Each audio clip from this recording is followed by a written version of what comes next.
Hello. Judges, if you can also take your seats and get comfortable as well, please.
Okay, I think we are ready. I'm looking over to our AV colleagues. Are we good?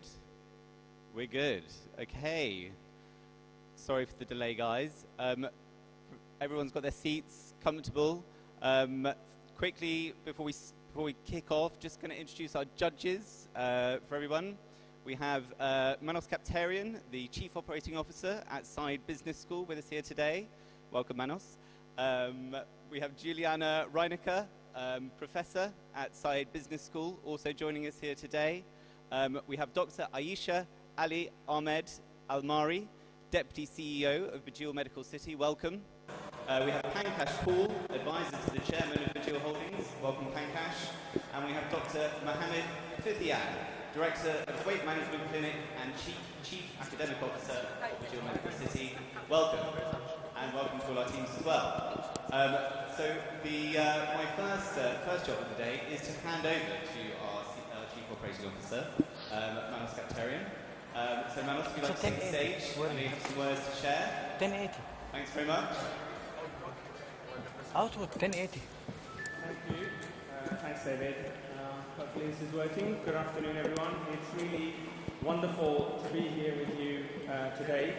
I'm sure the last couple of days feels like a logistical effort in arriving here, in settling in getting ready, in actually planting trees and the like. So, it has been an experience for us to be here. But actually, this is a moment to reset, to take breath, and really to remind ourselves why we're here and why we are doing this. And simply put, it is to stop the climate crisis, to be brave, to be bold in our thinking, and to be part of the solution, and fundamentally to save the planet. What you, our finalists, are doing is significant, and I want to say a huge thank you, and so very well done to all of you. When colleagues at Saïd Business School and Burjeel first started planning this event back in May, we had high aspirations and high ambition. I'm confident in saying that as I stand here, we have not only met, but we have exceeded those expectations, and that's largely down to all of the work that you've done. Receiving now? The breadth of entries that we've received from such very diverse backgrounds around the world have been quite astonishing. There's been passion, energy, creativity, quality, and the desire to innovate around the 5 challenges that we set, and that's in itself remarkable. Each submission reflects not only the creativity, but a real deep understanding of the urgent need to address climate change. None of this, of course, would have been possible without the efforts of our staff and our colleagues from Saïd and from Burjeel, and of course from the judges who are here today and who supported the competition earlier. They generally gave us their time and their input, and for that we are deeply grateful. So I want to say a huge thank you to all of the staff at Burjeel, to all our staff at Saïd, and of course to all of the judges. Thank you very much. It was also nice to spend some time with our finalists, student and teacher finalists last night. So it was great to see many of you enjoying each other's company. Again, you know, it was really clear how passionate you are for the subject of climate change, and the various solutions that you've been describing to us and talking to us were incredible. And you heard that certainly in the conversations that I had, but also in the conversations that were taking place around us. In a world where the impact of climate change is really increasingly evident and can sometimes feel insurmountable, the commitment that this group is demonstrating is truly commendable. We must never forget that our students are the voices of tomorrow, reminding us that only through collective effort today will we shape the world that they're going to inherit for the better. And in fact, that's one of the conversations that I had with one of the teams yesterday, which was really emotive to participate in. So thank you for that.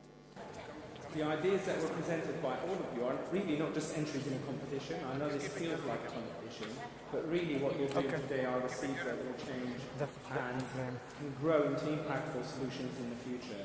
And I hope that this is the beginning and not the end of this process.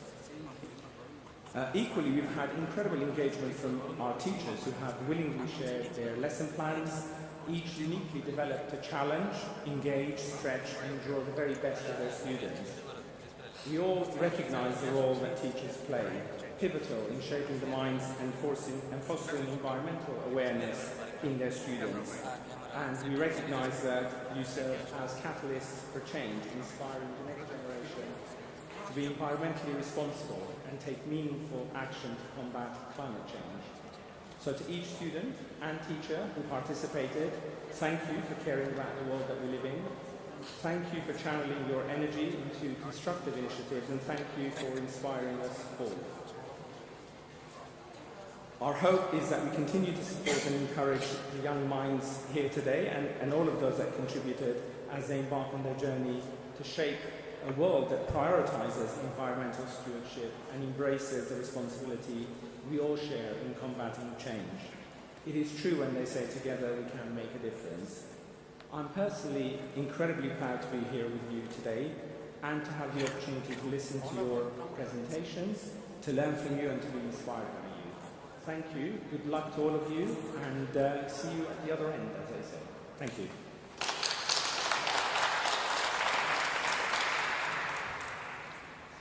Thank you very much, Manos. Sorry, I'm down here, not up here. Thanks, Manos.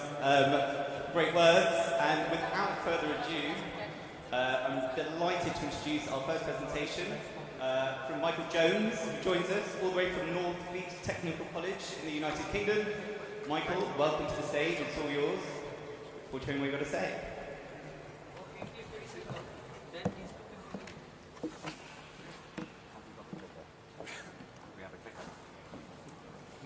Technical hitch. Hang on. Whilst we're waiting for the... We've got the clicker. The clicker, I think we'll call it. I'm honoured to be here. I'm also proud of my students back at school because what we're going to see wouldn't be possible without them because they've tried it with me over the last 2 years. Thank you very much. Okay. So, my carbon capture lessons start with the idea of the big picture.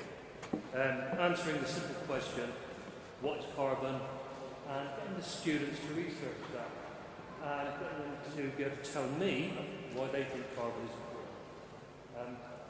Pictorially within my lessons, it works brilliantly. They say a picture paints 1,000 words, it does. Yeah? The image captures the cycle, and it's quite a simple cycle. CO2 goes into a tree, oxygen comes out, carbon stays in. It can be simpler than that.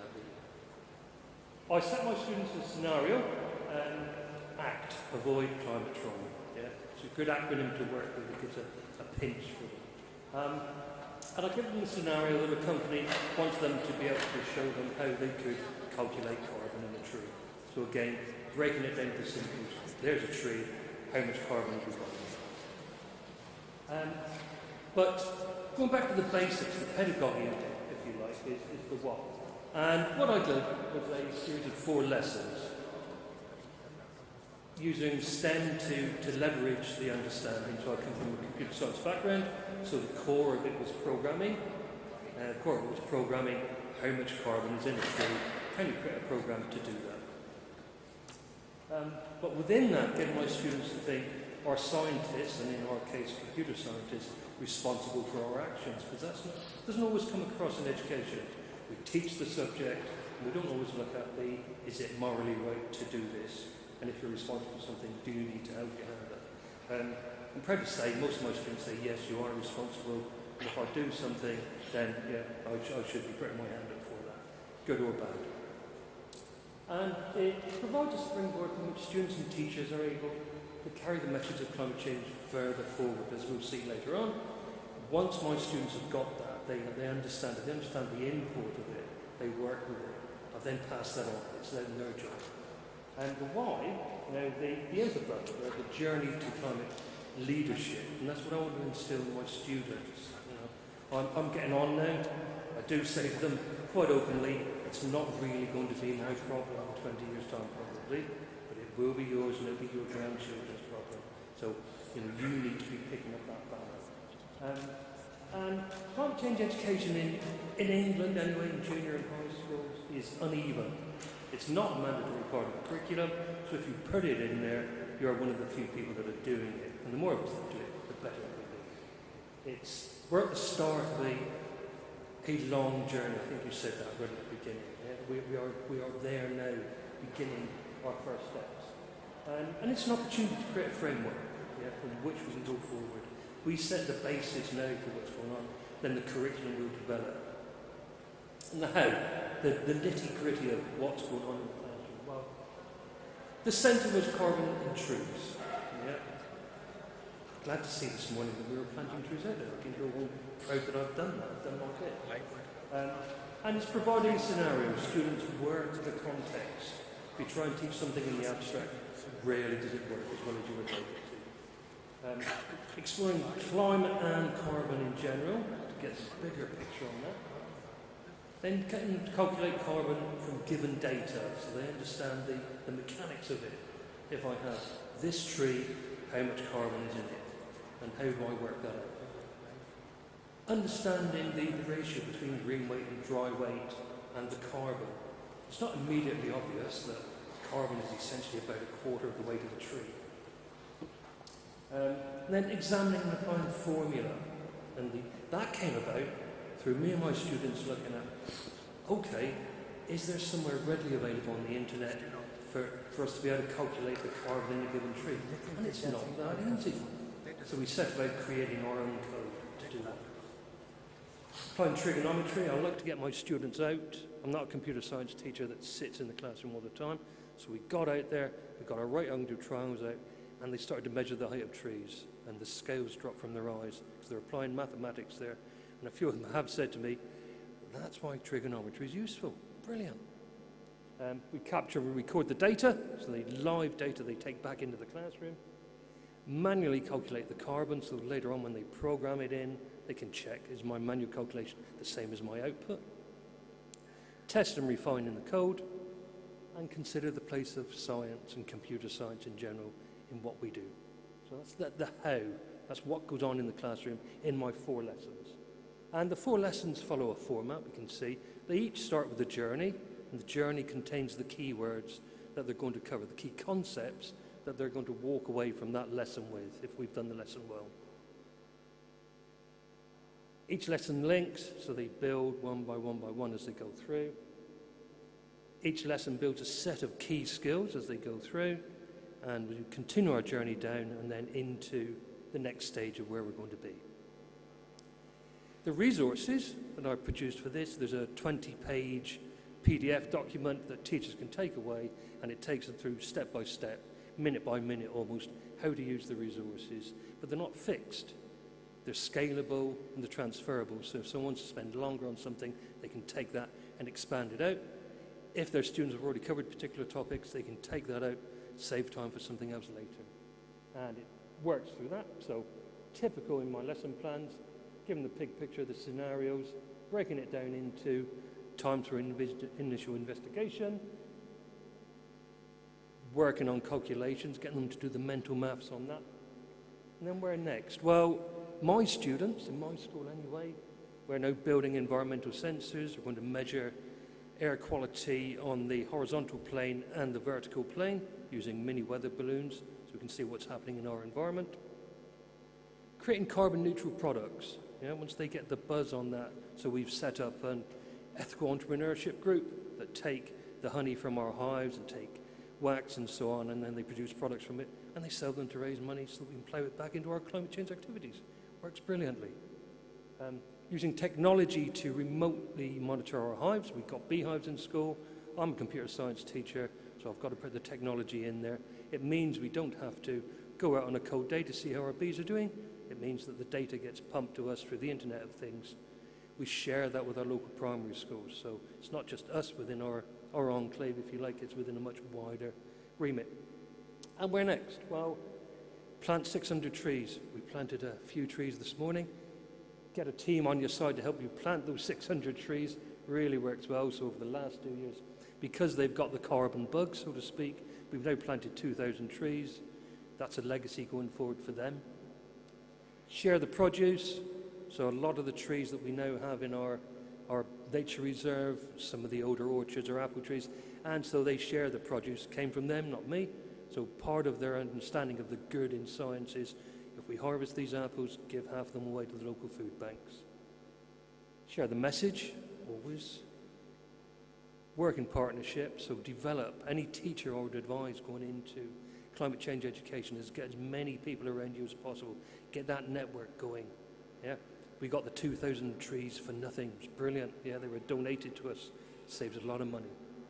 And where next? Well, tell the world like we're doing here today. Yeah, get your students out. It's all very well me standing up and telling the world. The world may not listen to me. The world will listen to hundreds of students that have got the same message, that are showing their concern. Educate for climate voice. So we do the mechanics in the classroom, we do the computer science, we do the maths, we do the humanism. Train your students to take that message forward. How are they going to stand up on stage like we're doing today and say to people, yeah, this is a problem, what are we going to do? Take it out of the classroom, if you can, take your students into a piece of land, get them to plant 12 trees, 100 trees, and keep telling the world that there's an issue. And that's me, that's our nature reserve, and that's what we do on our nature reserve. Thank you.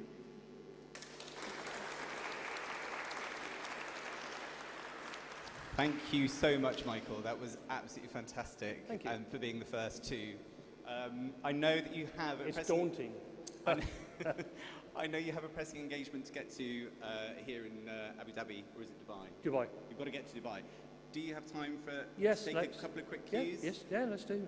If we've got any questions, either from our judging panel or any of our student teams or other teacher teams for Michael, he's willing to take a question. Any questions on what you've heard at all?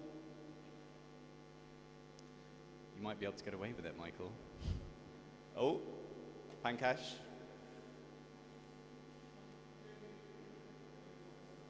Oh, I'm hang on. half deaf.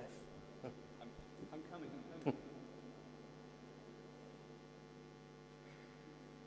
Michael, thank you. This is really brilliant, and I like the way that you have narrated the journey for your students. One of the challenges and the opportunities we have is to scale these solutions beyond your school, beyond the country, and to different parts of the world. How do you think this level of technology will adapt? I'm using this as an example. Say, for example, in sub-Saharan Africa, wherein the need is perhaps as big or perhaps or even greater than the one it's in central England. how do you think you will be able to scale your project so that a school in rural Kenya can utilize this? We've been looking at that, funnily enough. We've been looking at the technology end of things. So, you know, what is the cheapest way that you could produce a set of environmental sensors, a set of sensors for beehives, and we're knocking the price down. Yeah, as we source sensors and we get frugal with the equipment we use. So that's doable. Yeah, in terms of the coding, yeah, it's a universal language. Yeah, if you've got access to a computer and you've got access to the internet, then there are lots of online portals that students can work with to develop their coding skills. So that's pretty much set.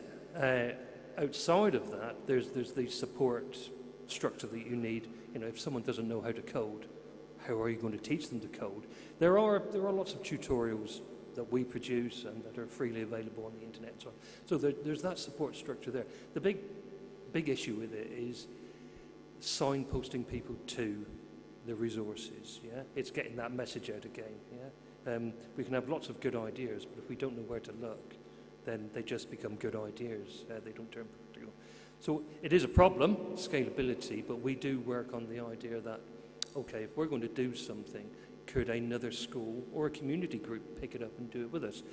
We've got some proof of concept in that we've had a couple of schools stay with us now on our site physically for a couple of nights and look at how we do things and take that away, then start to develop it on their own sites.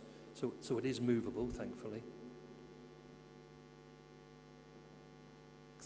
Thank you very much for that, Michael. And I know you have that pressing engagement to get to, so I'm not going to make you stay for another question, but thank you very much indeed. Round of applause for Michael, everyone, please.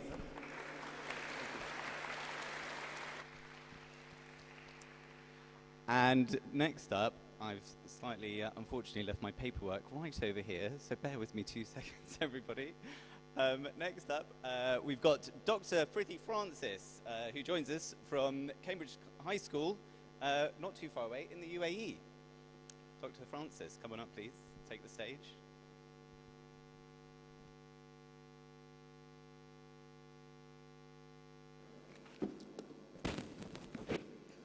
Good afternoon, ladies and gentlemen. I am Dr. Prithvi Francis, Director of Computer Science, IT, Innovation and Sustainability at the Cambridge High School.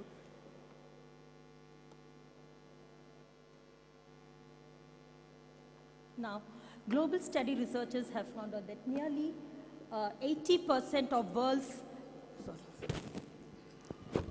80% of landmass have been impacted by the climate change. So in that nearly, if you see, it has an impact of 7.7 billion people's life. Now, if we see the big question is who's responsible for this? We try to blame others, he, she, but ultimately we ourselves are responsible for this particular thing. So my thing here is, how are we going to empower young people to understand the climate things? So for that, the first thing what we can do is to upskill the teachers with the deep understanding of climate science. So there are various courses like UNCC courses where the teachers can register and do free courses on climate science. So when they do this, they became a registered UNCC certified teacher. So they are accredited teachers to teach climate change. And if you see here, main thing is how my hypothesis here is how am I going to integrate climate literacy into the curriculum, and how are we going to empower young people to understand the harsh reality of the climate related changes. So now here,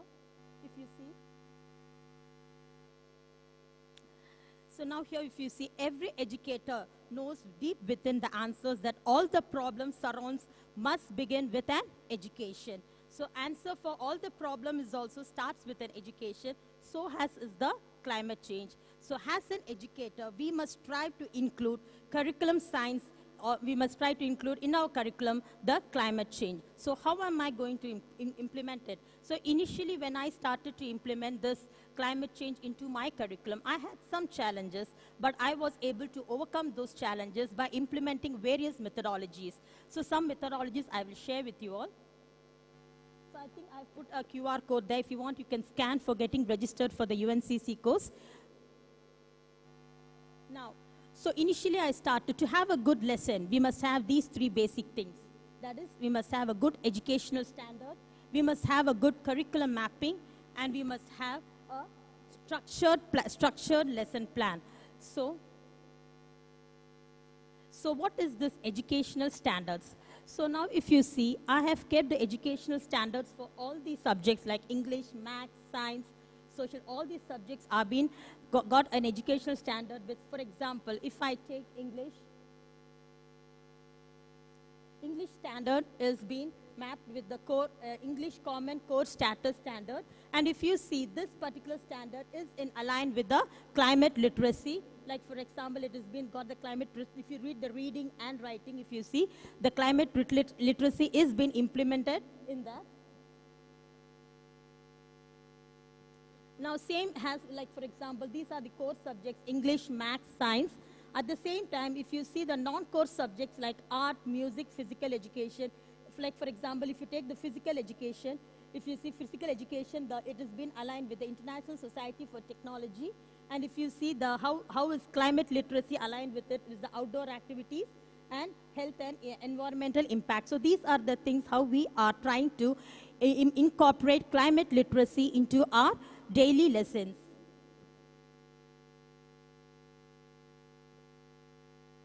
Now, the second thing what I told was a structured lesson. So structured lesson must first have a proper lesson objectives. You can see there. The lesson objective must have it must align with the Bloom's taxonomy, the verbs used like create, evaluate. It must be taken from the Bloom's taxonomy. And then comes the next stage. Next is we must have a proper learning outcomes or the success criteria from which we know what are we expecting in that lesson from the students. Then comes the starter activity. Then comes the main activity. Along with the main activity, we must have a thing called as learning intentions like why, how, what. These three must be answerable in the learning intentions. And with the research task, there must be differentiation and challenging activities. So if you take in a class, all the students will not be of the same abilities. So we should have a differentiation in their work. Then comes the plenary activity, AFL, that is assessment for learning. There will be some form of mini plenaries to check how far the student is progressing in the lesson. Then comes the plenary activity. Then we have to see that what lessons we are taking. It has to a cross-curricular link with any of the like real-time science, math, or it should have a UAE focus, and there must be a real-time connection findings. Since we are in UAE, we have to see that our lessons has to incorporate the national identity marks and the sustainable development goals. And any lesson we take, there might be few new vocabularies for the students. So they should know the key vocabularies and opportunities for reading. Reading is a mandatory for the students to know what they are studying in that particular lesson. And then the teacher's reflection on how that student has done that particular project or the particular lesson. Now, this is what a curriculum mapping is. What is a curriculum mapping is? It helps to integrate the climate literacy across the school. So there will be a horizontal and the vertical integration of the content related to the subject and the curriculum. Now, if you see here, I have just got a curriculum mapping on climate literacy. So ours is a British curriculum school. So we have from kindergarten till year 13. So we have mapped for first 6 weeks. How are we mapping the lesson objectives, success criteria, challenging activity for each year group, along with how climate literacy is aligned to that.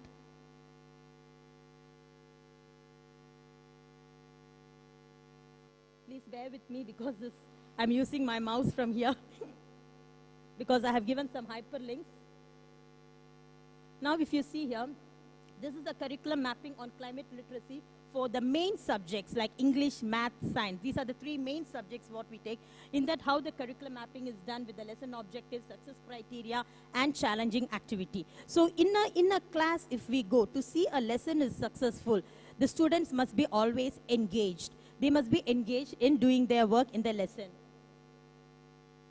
Now here, I've got some sample lesson plans. So I'm just taking, I have got a lot of lesson plans, but due to the time constraints, I'll show you some lesson plans, some weekly plans, and some medium-term plans. So if I'm taking the year 9 IT lesson plans, you can see here, we have a learning objectives, we have learning outcomes, almost some. All is the entire class will be able to do that particular work. Some means only, that is, we can kill it as low achievers, second one is the mid achievers, and third one is the high achievers. Most means some mid achievers can do that. Some means the high achievers can do that particular work what is being given here. So here what I have done in my IT lesson is I have integrated computer virus with the normal, the diseases, the spread of diseases carried by insects. I am clubbing here two concepts. One is computer virus and the the spread of diseases. Now here in our school, we follow, ours is a high performance school. So we have this high performance is HPL where the students, we help the students to achieve a bit higher. So we have this ACPs and VAAs. ACPs is for cognitive performance and VAAs are for the values and attributes for the students. So in our lessons, we incorporate, as a high performing learning school, we incorporate this. Then we start with a starter activity where we check the students' prior knowledge and what they know, and then we come to the main teaching. What we do is we share a clip, and we ask the students to discuss and come up with what they understood from the clip. Then we have the learning outcomes. Now, if you see by the second column, the work is also been divided according to emerging, developing, and securing. That is so in a class, if we go and get into any of the classes, the entire class will be engaged. In some classes, if you see, if you just give one set of work to the students, only one set of students will be, the low performance, they will be just sitting simply. So here our ultimate aim is the entire students should work. So as we see, all the 5 fingers are not same. Each one has got their own abilities. So the work what the teachers are giving also has to be differentiated according to their level. So they also work to their abilities. So here, it's not that they stay in that level. When they are performing well, they move up to the next level. So based on the work, now if you see, the research task is also given based on their like low achievers, high achievers, and things. Now here if you see, my lesson, what I have taken is being integrated with science because it's the diseases. Then literacy, because they do some research tasks, so literacy is incorporated. CPA, that is creative performance art. Some students do something and creatively they draw some things and come up with their ideas. Then we have real world scenario, as I'm telling. Now, we give students an opportunity to work with the real world scenario. As I say, now most of our students, every break, they come for internship programs. Now, for example, for past 2017, I would like to take this opportunity to thank Burjeel Hospital, who used to give us internship opportunities from 2017 till this 2023 summer. Only the pandemic time we didn't have internships, so students were not able to come. So they were able to understand what is the spread of diseases, how we can. So they were with LLH Hospital, they were with Burjeel Hospital in the city. So we give them the real experience of what is it. So rather than putting them in the theoretical aspects, we give an opening to the practical aspects of this. So then key vocabulary, what are the new vocabularies they are learning in that lesson? And opportunities for learning. So kindly bear with me, I have to close this. Okay. Now, this is an IT lesson. Now, if you see a math lesson,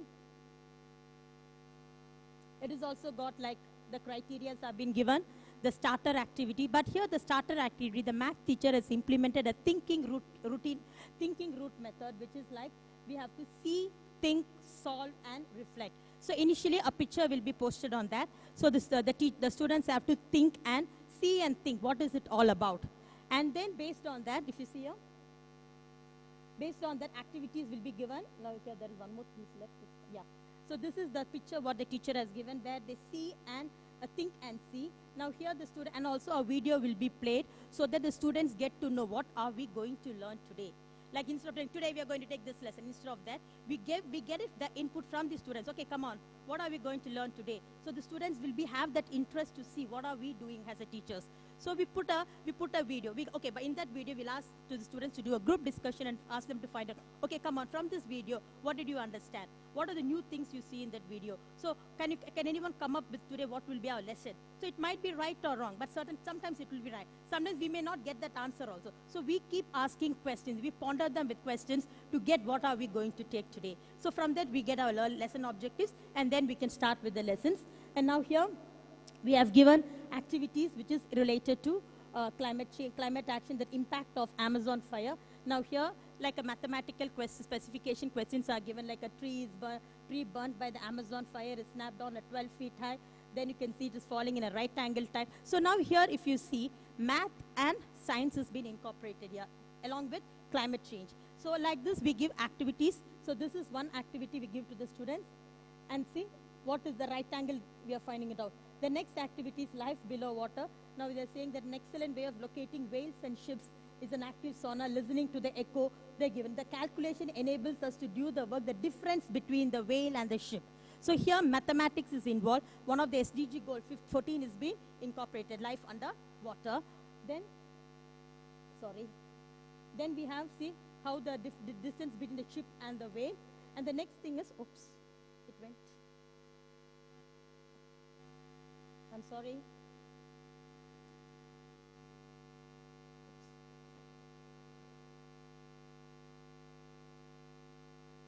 I'm sorry, just please bear with me because I'm just.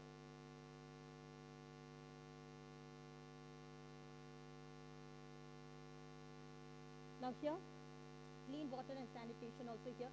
There are two paths that can be choose to go to Sarah's house. So here also if you see, here also you can see how the words, how it is being taken, the way to go from Sarah's house to the water, the distance. So here also if you see the learning intentions are given, what, why, how. What did you understand by the applications of Pythagoras theorem? Why?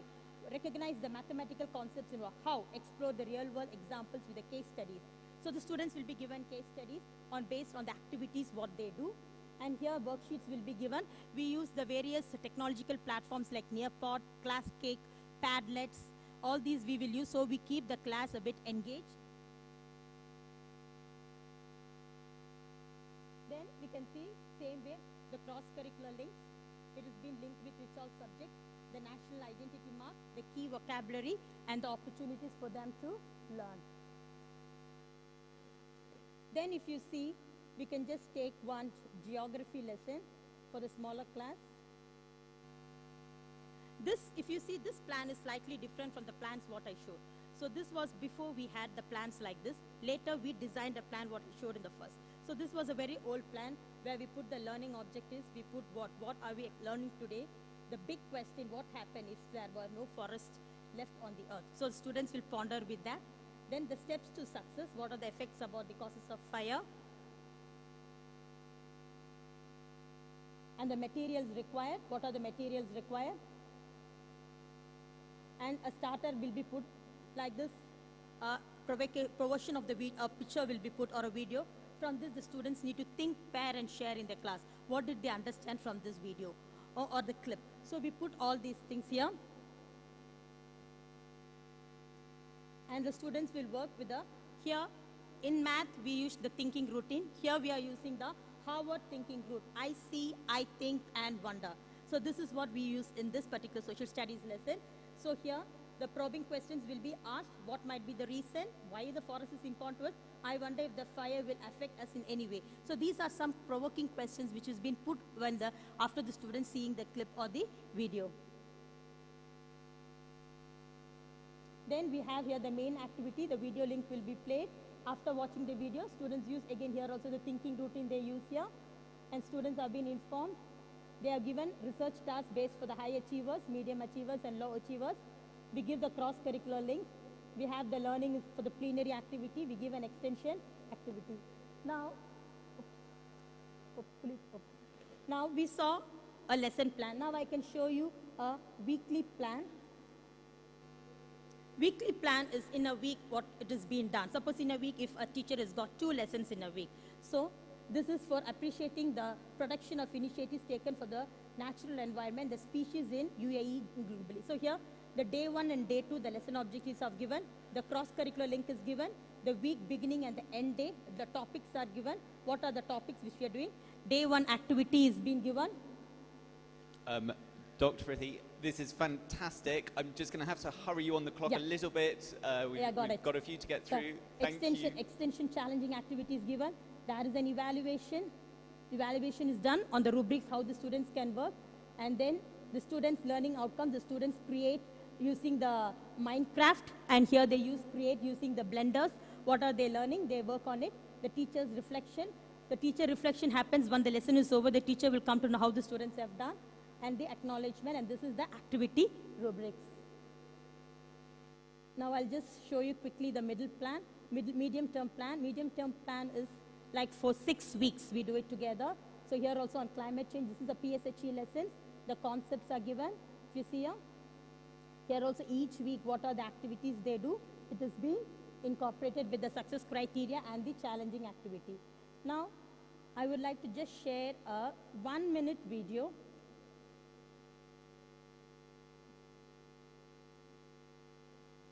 I'm sorry. So, excuse me, can anyone just click that video, please?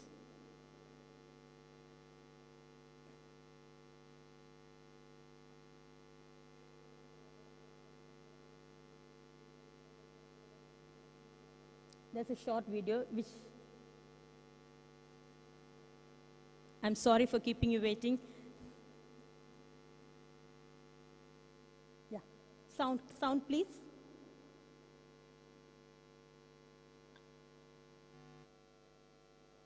I'm sorry.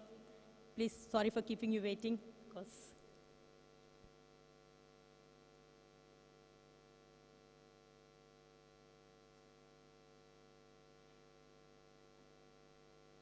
it's just 1-minute video. In that video, the students watch, they share how.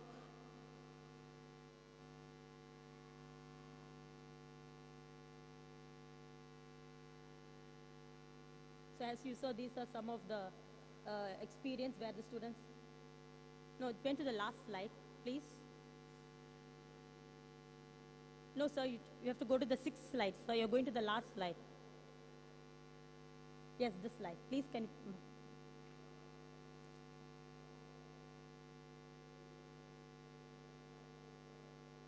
Yeah. Sound, please.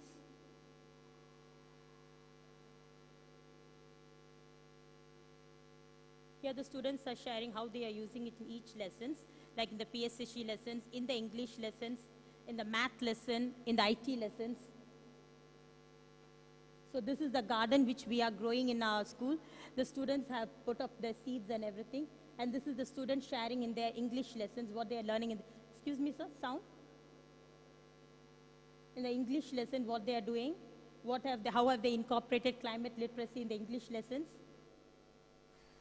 I think technical issues may be thwarting us here. So perhaps when we resolve it, we could show it at the end. Yeah. Yep. I've got just 2 more slides. I'll finish it, please. Okay. We've got to go quickly. Yeah, definitely. Yeah, there are a few other people to get through.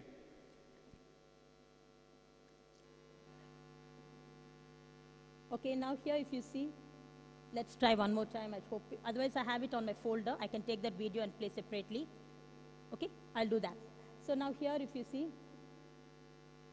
we have taken some climate change initiatives along with the Burjeel Hospital and with the Abu Dhabi Police and the municipality, where we have taken the tree plantation drive. It's happening, so some of our students took part in this. And here we are having this, this garden. You saw the student was explaining this was the garden where we planted trees. Now here in the CHS garden, what the main purpose is, we teach the students the hands-on learning experience, enhance their understanding on the various subjects like science, maths, nutrition, teamwork they learn the entrepreneur skills, where they learn to sell what is growing in that farm. They're able to sell it on, we have a sales day in our school. They were able to sell it on that day. So their entrepreneur skills also developed. And here there are some climate change projects. If you see the challenges based on the SDG goals, our students have taken part in it. And the real-time experience in the Burjeel Hospital for frames and in the White Aluminium Company, where the real-world experience with various concerns related to climate literacy. And it's time for the educators, like we the educators, it's time for the educators to step up and make real difference on climate change, because humanity depends on we the educators. So act today, protect tomorrow. So this is what I would like to say. And I am sorry because the video was not played. I would love to share that video, because that video is a very impactful video on how the students have taken that climate literacy, because it is my 3 to 4 years hard work, because being the sustainability leader, I have to incorporate it. Wonderful. That is fantastic. Thank you so much, Dr. Frithi. Thank you, Mr. Thank David. you so much. Mr. David, I have a small request. I would definitely love to show the video I have got it in my Okay. folder. Okay, we will do that at the end, absolutely. We've just got to Definitely. get through some people. Definitely. So I'm afraid we haven't got time for Q&A. Of course. If there are questions afterwards, we'll need to move on to the next one. But thank you, Dr. Frithi. Thank you, sir. Fantastic. Thank you so much. Excellent. Questions they have? Any questions? We haven't got time for Q&A just yet, but there may be questions at the end. Okay. So yes, if we Sure. can, we're going to have to move on to the next one. So thank you. Thank you. Thank you very much. There was some technical difficulties. Kindly bear with it. Thank you very much. Excellent. Thank you so much. Other steps. There we go. Lovely. Excellent. So without further ado, on to our next speaker. It gives you great pleasure to welcome our furthest travelled contestant all the way from Canada. Joins us, Lucas Oskamp. From Pearson School, UWC. And Lucas, welcome to the stage. It's all yours. Just a reminder to speak into the mic. Yes. If you're going to roam, I can lend you my mic. Amazing. Just give me a moment. Okay, we've got it. Take it away.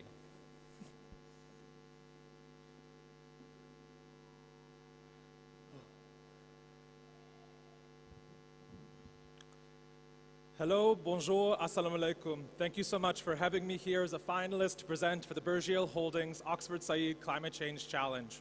And I must recognize how meaningful it is for me to be back in Abu Dhabi and the United Arab Emirates as a graduate myself of New York University, Abu Dhabi, where so much of my passion and pedagogy for climate change first arose.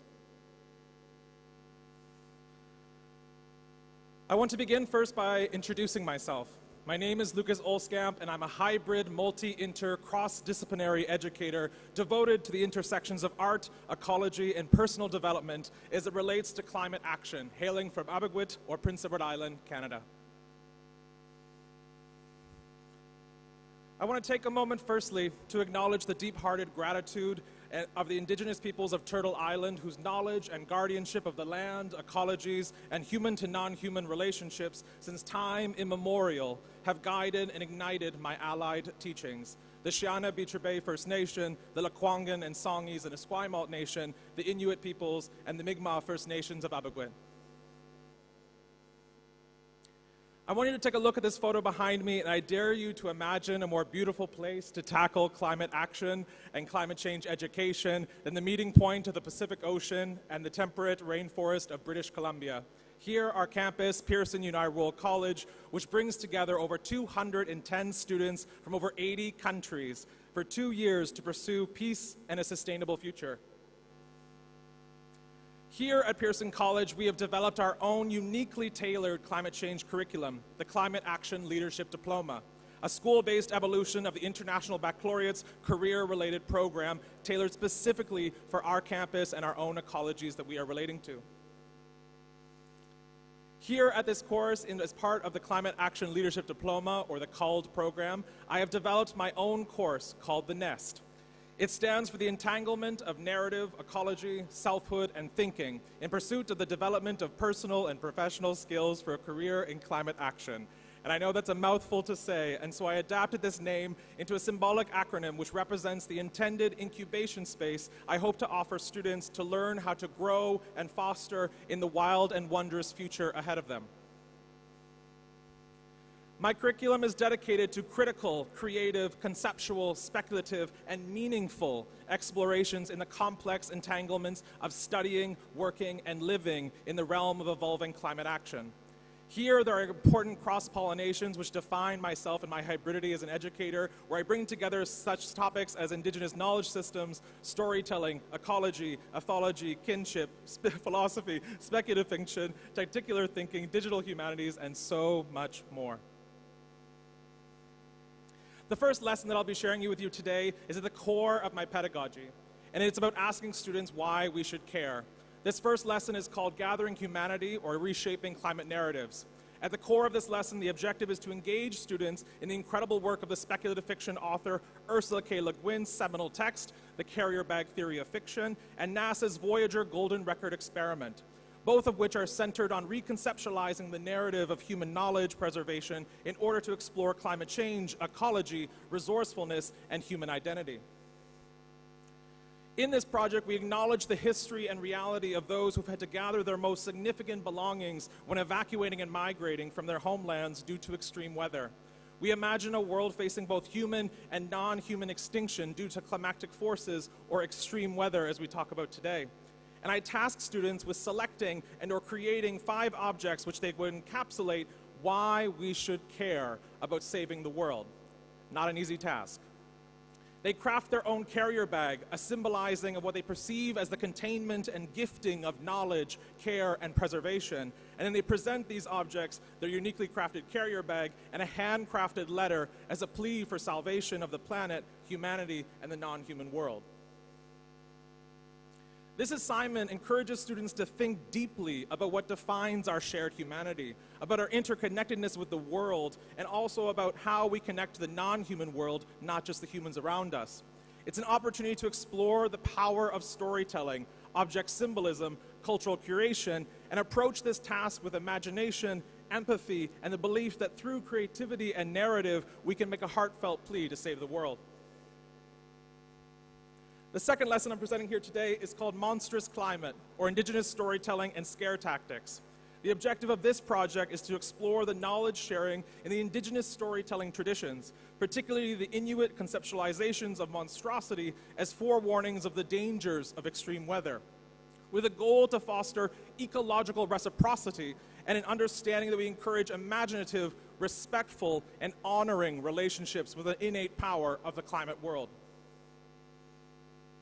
In this project, students are tasked with selecting their own weather event, preferably one that has impacted their local community or people they know, and then to integrate both Inuit knowledge and philosophical concepts of monster theory to transform this weather event into a unique monster of their own making, whose conscious and fearful nature must be entangled equally in horror and deep respect. They must create and share both a visual portrayal of their monster in any media they wish, and then share through oral storytelling by fire its conception and relationship to the non-human world. This is where they take into account the significance of reciprocity, forewarnings, accountability, and acknowledging and addressing our relational and affectual role in escalating monstrous weather.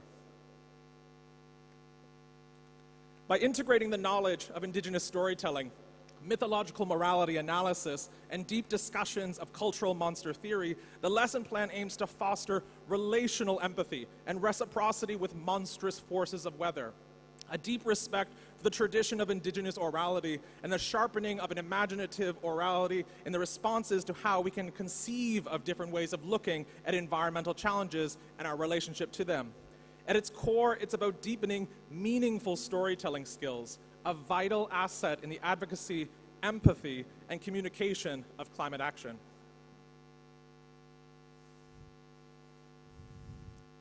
The third lesson I'll be sharing with you today is called Mapping Narratives, or Navigating Displacement and Change. The objective of this project is to explore the complex and entangled realities of climate refugees and mass displacement resulting from extreme weather events through the entangled visual, spatial, and transformative nature of mapping. We do this through not just the work of art and their own conceptualizations and their imagination, but also through the use of technology as a mode to create interactive and immersive map experiences, such as Proxy, ArcGIS, Visme, StoryMapGS, BatchGeo, and ZMaps. And exploring interactive map projects such as the one you see here on display, On Native Land, which shows the complex network of Indigenous territories, languages, and treaties across Turtle Island. Working in small groups, students must focus on a particular region, nation, or community affected by climate-induced displacement, ideally with some personal connection, if applicable to them or their families. They must then create a digital or physical map which explains both the calculable and incalculable data of human migration, including statistics, personal narratives, and the varying concepts of space and place due to spirituality, culture, and belief systems. The key challenge is that this map must not be static. Instead, it must be interacted with in order to change, adapt, transform, or as a theater teacher, perform, in order in some way to visually depict the complex metamorphosis of cultures as they shift through extreme weather and change. This project will develop students' deep research into the entanglement of calculable and incalculable change in spatial documentation and narrative, with particular focus on exploring digital and transformative mapping tools. The project aims to foster empathy and awareness about not just the numbers, but the essence of humanity for climate refugees and all weather-induced displacement around the world. My fourth and last lesson plan that I'll share with you today is called Waiting for Change, or Reconstructing Post-Disaster Relief Narratives. The objective of this project is to explore the narrative of post-disaster relief efforts through the notion of cultures of waiting that follow natural disasters, and how communities exemplify resilience, empathy, creativity, and support for one another in the face of extreme weather. Drawing inspiration from real-world examples of communities that have exemplified strength and solidarity in the face of climate-induced adversity, such as Wendell Pierce's Waiting for Godot, staged in post-Hurricane Katrina, New Orleans, students must work in groups to speculate a unique proposal for a public artwork or performance which seeks to document and honor the real stories and perspectives of these communities after natural disasters in a tangible and meaningful way. Additionally, they must take on the role of innovators, integrating a concrete element into their artwork or performance which has the potential to provide tangible services and or resources to these affected communities, a gift of an artwork that gives back. These designs must encompass key elements such as sustainability, inclusivity, accessibility, and adaptability to various disaster scenarios, and convey how their artistic projects and innovative designs document but also promote community resilience. Overall, this project equips students with a multifaceted skill set, from collaborative imagination and empathy to problem solving, visual and archival communication, and meaningful solution design, while deepening and broadening their understanding of community resilience and the true challenges posed by natural disasters. It empowers them to explore not just the real-world issues, but the real-life people, and honor their stories and poignantly contribute to their recovery and their restability. I end by sharing with you that these lessons that I'm sharing with you today have much more depth into the discussion and ways we can approach, but these are just 4 of 16 project-based lesson plans in my course, one completed every month over 2 years. Each lesson and project builds upon the last and eventually entangles into a complex, critical, and meaningful portfolio of diverse approaches, forms, and skills, ways of seeing, ways of thinking, ways of believing, and hopefully ways of caring, establishing the necessary adaptability, imagination, and passion for a career in climate action. And I end by sharing a question I pose my students on day 1, and I ask them time and time over, as I ask myself and ask to you. How do we teach students not only how to survive, but how to thrive in a more caring, critical, creative, and climatic-aware world? Thank you so much to Burjeel Holdings, Saïd Business University, Oxford University, COP28 for this invaluable educational opportunity. And I want to share that as a young emerging educator coming from Abu Dhabi in my time before here, but now coming from Canada, how meaningful it would be for me to emerge in continued opportunities at Oxford University with this potential win. But either way, the great privilege it is to be here with all of these incredible minds, to share ways that we not only just want to teach about things, but why we care about what we do. And understanding that if we cannot tell students or invoke inside of them how they can care, how they can bring their heart into the room, the mind is an easy way to bring in. But if they can care about it and feel about it, I believe true change can come from this. And lastly, as always, here being in this building on this land, I want to thank the Emirati people for welcoming and hosting us here. Thank you so much for having me.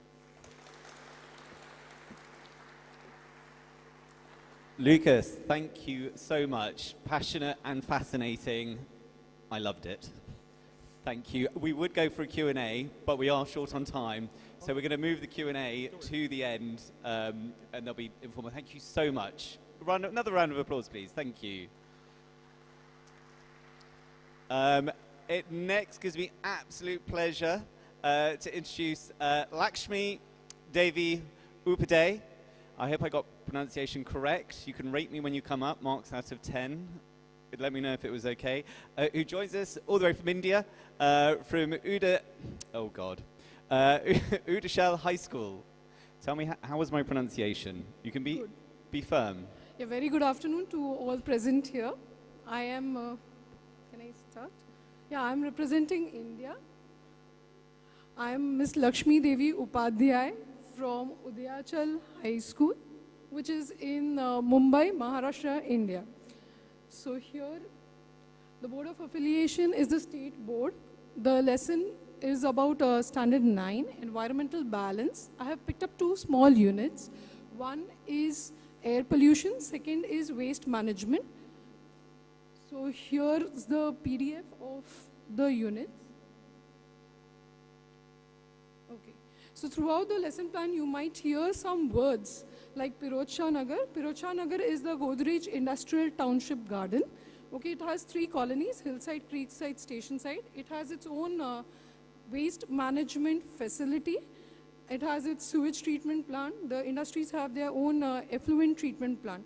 These words might repeat throughout the lesson, so you will hear them. So aim of the lesson, first thing is not only to sensitize the students towards air pollution, the problem of unmanaged waste, whatever it impacts, the way it impacts climate change, but also to enable them to take up green practices at their level. It also aims to give a practical exposure to the students to these processes involved in waste management as well as for air pollution.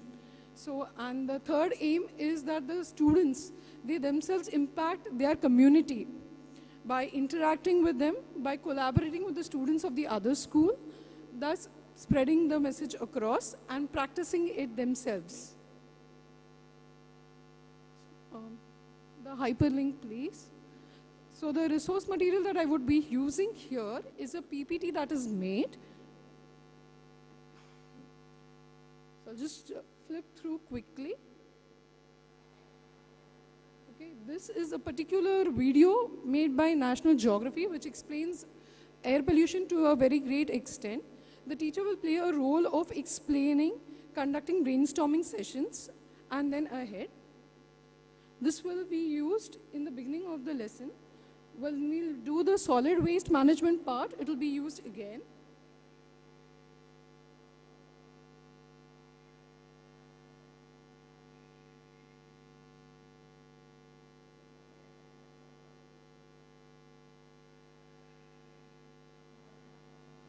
The hyperlink, please.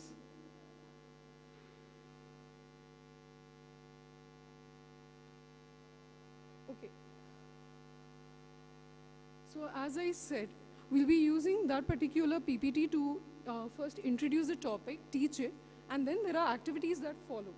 The activities that follow are first to study the impact of transport on air pollution. So here the students are expected to conduct surveys online as well as offline. Okay, when they will be conducting surveys online, they'll be having their forms, Microsoft forms that will be made. They'll share the link, they will conduct the survey. When they'll be conducting it offline, they'll be meeting people personally, asking them queries and filling up the questionnaire.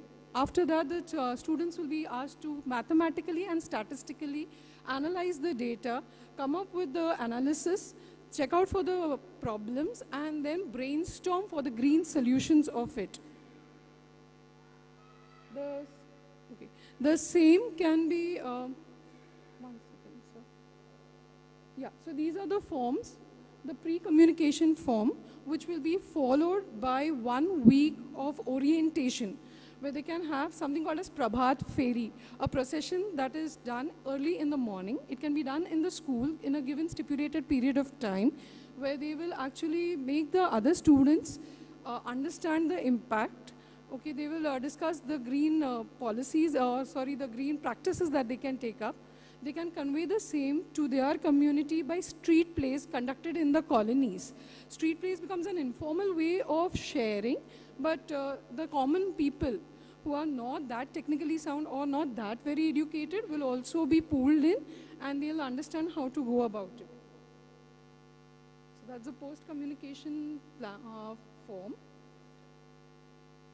Next is solid waste management. We go back to the same PPT. We'll be teaching them, discussing in the class. Once discussions are over, for practical application, they will be actually doing the activities. But before that, these facts are something to be understood well. In the city of Mumbai, where 6,000 tons of waste is generated per day, everything goes to the landfill if it is unmanaged. And landfills really pose a great threat to the environment. And landfills actually impact the climate to a very great extent. They emit a lot of methane gas, which traps 28 times more heat as compared to carbon dioxide. They also, there is leachate that is actually coming out from the landfills. And these leachates, they will mix with the ecosystem, thus causing nitrification, and thus reducing the oxygen in the entire water bodies wherever they mix with. So here it is very important to emphasize on the segregation of waste at source.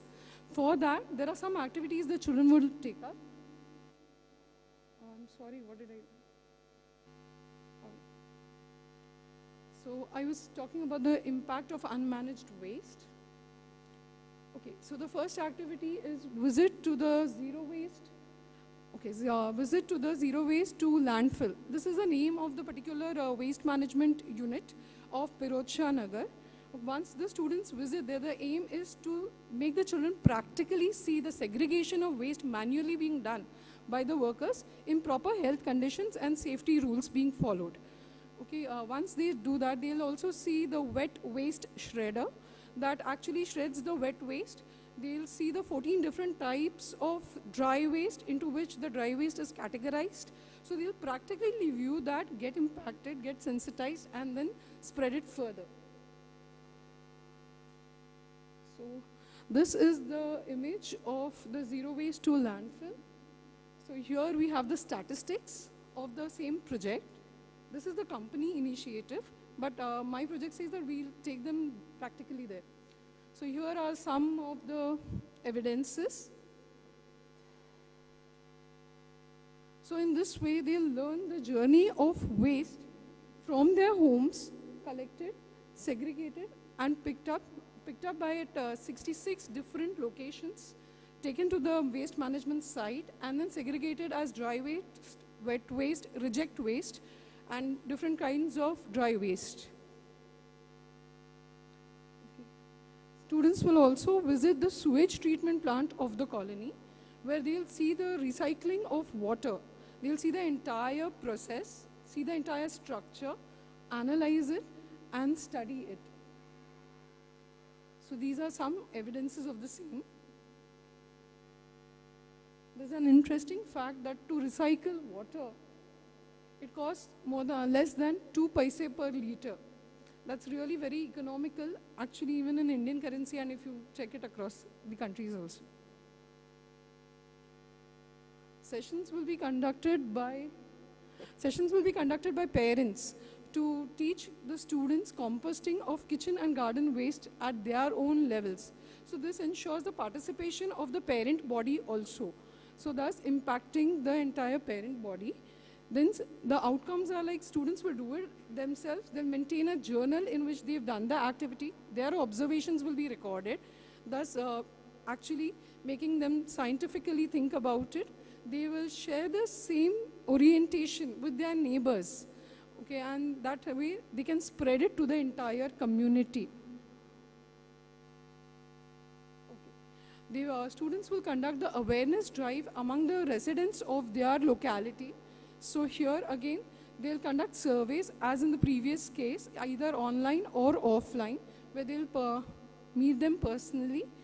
This is to understand whether the residents are aware of the segregation of waste, or even if they are aware, why aren't they practicing if they are not. So there they'll come to know the limitations, they'll study the limitations, and then think about the green practices. So here again, these are the evidences, and here are the forms. So Here, if you see question number 5, that actually talks about their limitation, whether they are aware, whether it's the cost of the bins, whether it is the space of the bins, and then they can collaboratively work to come up with the solution to that.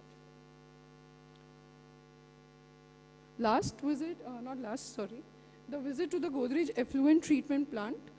So this also will enable them to actually see how effluents from the company are to be managed.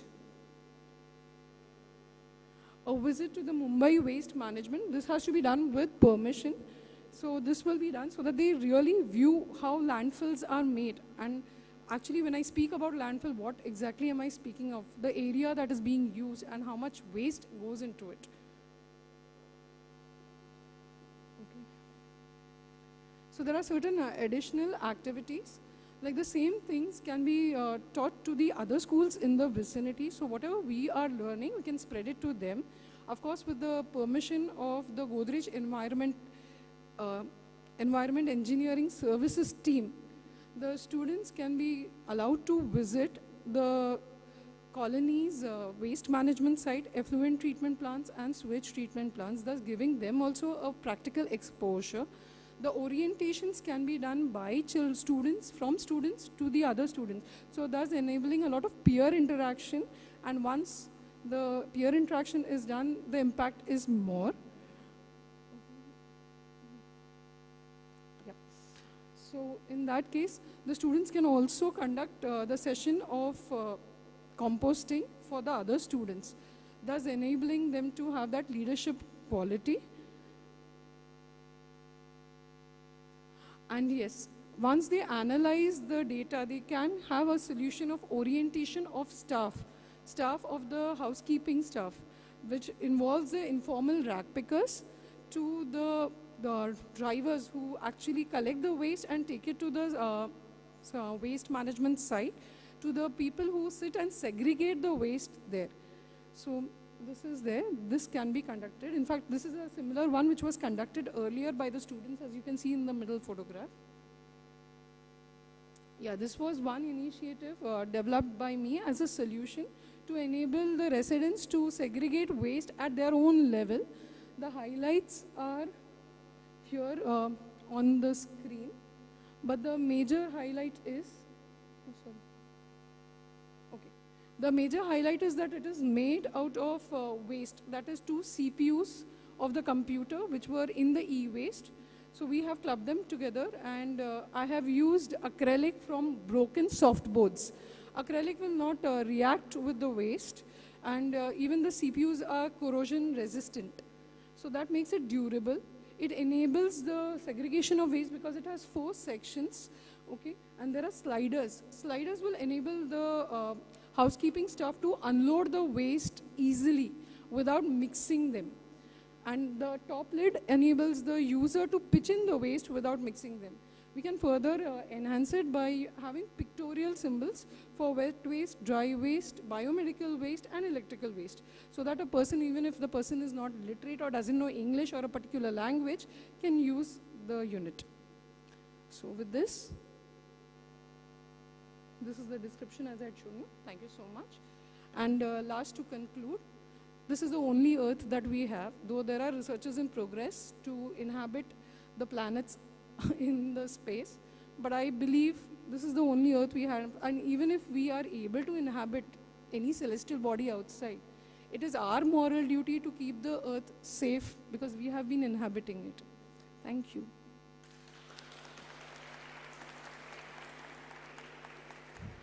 Thank you so much, Lakshmi, and fascinating to see that real-world application there. So interesting, the passion. It was brilliant. Thank you so much. And we haven't got time for Q&A, I'm afraid, but we'll have some questions afterwards.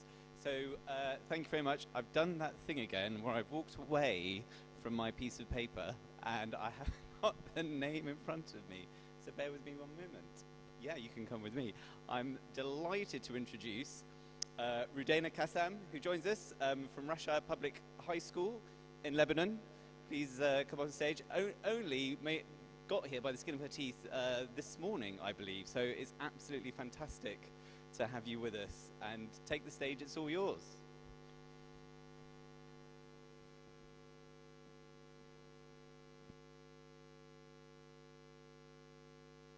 Rurena Kassam. I'm a teacher at Rashaya Public High School. And I've entered the challenge of a climate change challenge by choosing the topic of food security. By choosing this topic, food security, I've chosen it because I see that in our curriculum, since grade 7, our students are able to discuss issues related to air pollution, to water pollution, to land pollution. But I see that this topic, it needs more exploration by teachers and the students.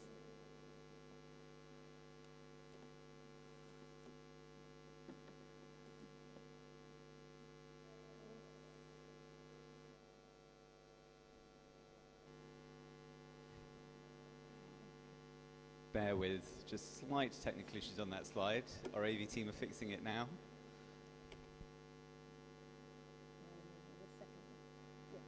Here we have the objectives as any lesson.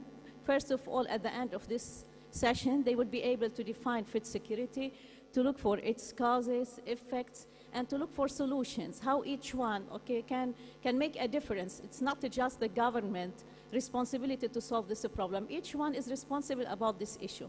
So at the end of this session, these students, they are able to guess who's responsible about it. Now I've designed this cartoon by myself. In this cartoon, I have two aims. First of all, my first aim is to let my students know what's to define food security by relating it to security. I would ask them questions. Look at this cartoon. What do you see in it? Their answers would be that they have seen army, as if army, surrounding or defending the borders of a country. And there is one person, he would be the leader or the president, someone in high position, and he is praising that they have a strong army in their country. Look at the students, at the audience. Look at the audience and check their answers. So the students, they will be able to guess that those people, they are suffering from poverty, from hunger, from food insecurity. They aren't in need of this strong army through their answers. So in this way, the students, they are able to define that, to know that the word security, it means to feel with safety. So how to relate it to food, how to feel safe, how to feel with safety with food, it means that they shouldn't be worried about their next meal. And at the same way, I want to focus on one point, that there are priorities in life and basics. It's not just to have a strong army. Food, it comes first before other issues.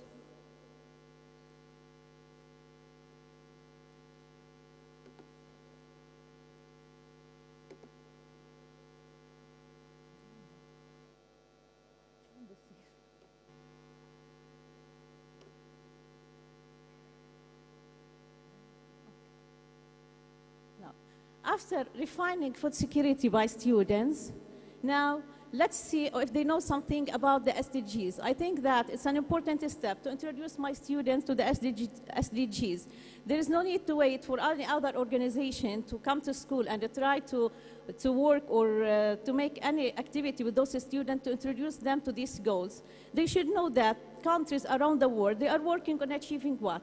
And these goals, they represent as if the causes or the solution to this problem. While looking at the solutions, you have to look at the causes. So I present this image showing the 17 SDGs to my students, and I asked them about it, if they have ever seen it, if they have any knowledge about it. In case they don't have anything, there's a handout about their story. How were they born? How in 2015 the UN united together to set these goals, to stop poverty, hunger, to spread peace around the world. So I will provide them with a handout, a brief handout, but just to have an idea about these SDGs. And at the same time, each student can come to the board and check one SDG and explain it to his friends. At the end of being introduced to these SDGs, they can guess food security or insecurity, it's addressed by which SDG.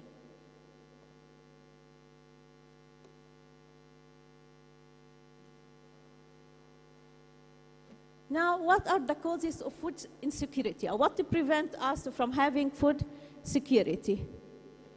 I would ask my students to sit in groups and try to brainstorm okay, ideas about its causes, give them 2 minutes, and when they finish, I can show them these 2 slides. If they have missed something, they can add to it. From the images, they have to guess what are the causes of food insecurity. It could be as poverty, as climate change, as natural disasters. So they have to guess all these issues from these 2 slides.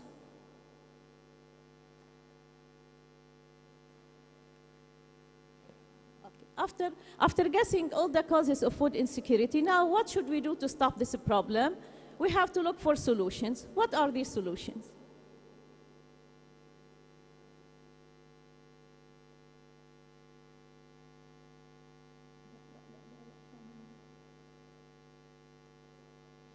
Okay. I've used the title of this session, Our Responsibility. Who's responsible about this issue? We have to start with the students. You the students, you are responsible by yourselves about this problem.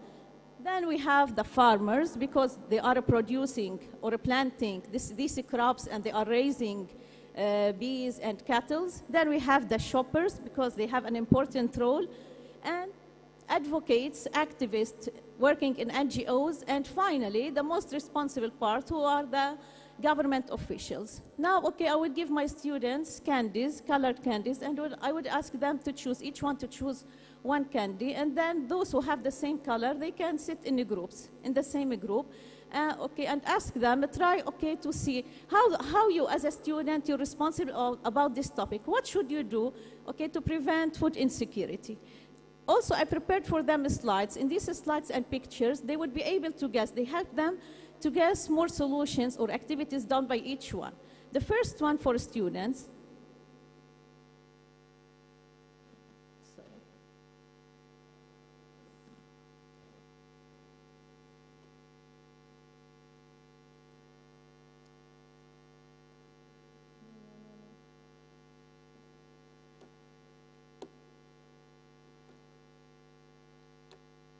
I think it's better if you have moved them from there. But please, could you help me?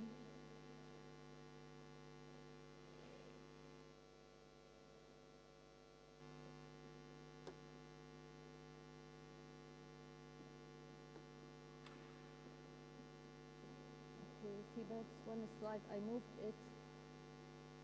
I think unintentionally. Yes. Students, they should be engaged actively in this topic. Okay, how? By looking at these images, they would be able to guess that by planting, by making certain gardens. By the way, the second picture, it's taken by our students at the school.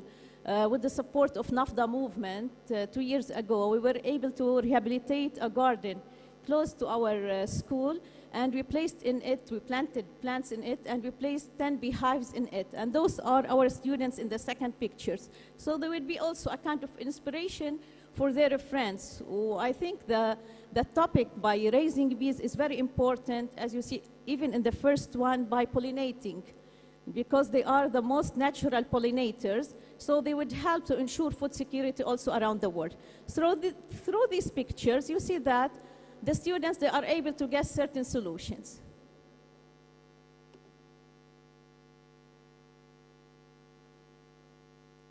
Now we have the farmers. What's the role of the farmers? There should be sustainable farming. It's not enough just to work in farming. We should have sustainable farming. They shouldn't undercut, we shouldn't undercut local farmers, and at the same time, those farmers, they should use natural fertilizers. Their products or produce should be organic. In addition to this, the farmers, they shouldn't overprice food. They should set their price according to what the poor people, they can afford.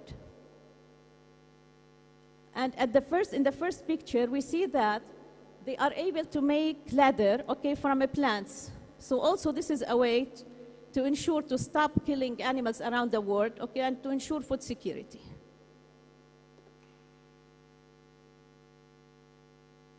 Now we have the third group, who are shoppers. Each one of us, as students, as teachers, as their parents, we should shop smart. we shouldn't ensure our safety but just to get something which is risky. We shouldn't risk our safety by getting something which is cheap. Also, these are seen in the images. Also, we should replace the plastic bags. They are able to guess that we should replace the plastic bags with tote bags in order to reduce the problem of land pollution, in order to reduce climate change. Finally, we should look for healthy food while buying, and don't buy anything that comes in a lot of packaging, and follow the 3 R's rules: reuse, reduce, and recycle.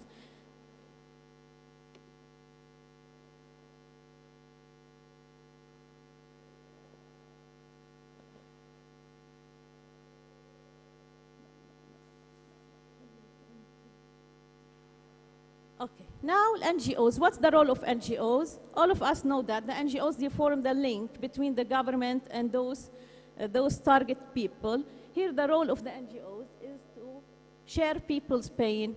How to share people's pain? They are able to guess that by fundraising certain activities to help those people. And the most important part is to raise awareness. Most of the NGOs' job is to raise awareness about certain topics.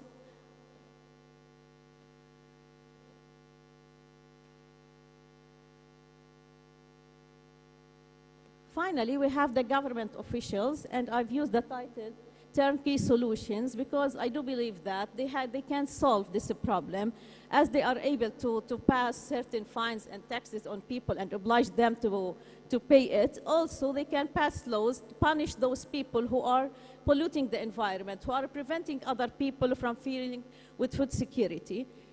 Here, okay, among these images, we have the main aim, the main cause, which is corruption.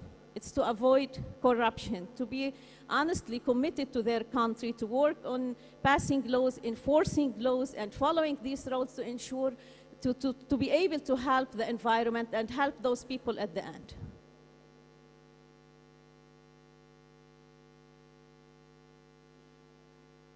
Finally, the last question, after each group, okay, would finish the list of solutions, which it should be supposed done by each one of these 5 groups.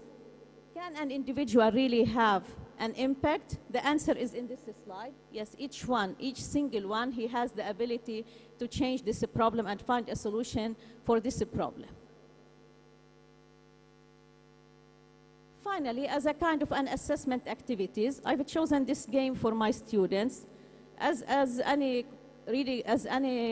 lesson, I would ask them at the end to assess their knowledge if they have acquired it or not. I would give them dice and ask each group, okay, to throw the dice. And for each one of these 19 boxes, I have 19 questions, and they are written along this presentation. So I would ask each one to throw the dice. If he got, for example, number 4, go, okay, to number 4, he has to answer the question. If he's able to answer it correctly, all the questions are related to our topic, to food security, to solutions, causes, this stuff. So if he is able to answer it correctly, he can move 2 squares forward. If he's not able to answer it, he has to move backwards 2 squares. Finally, the first one who would reach number 20, he's the winner. And in this way, as if we have all together, we recap all the information that's presented in this lesson. And that's all.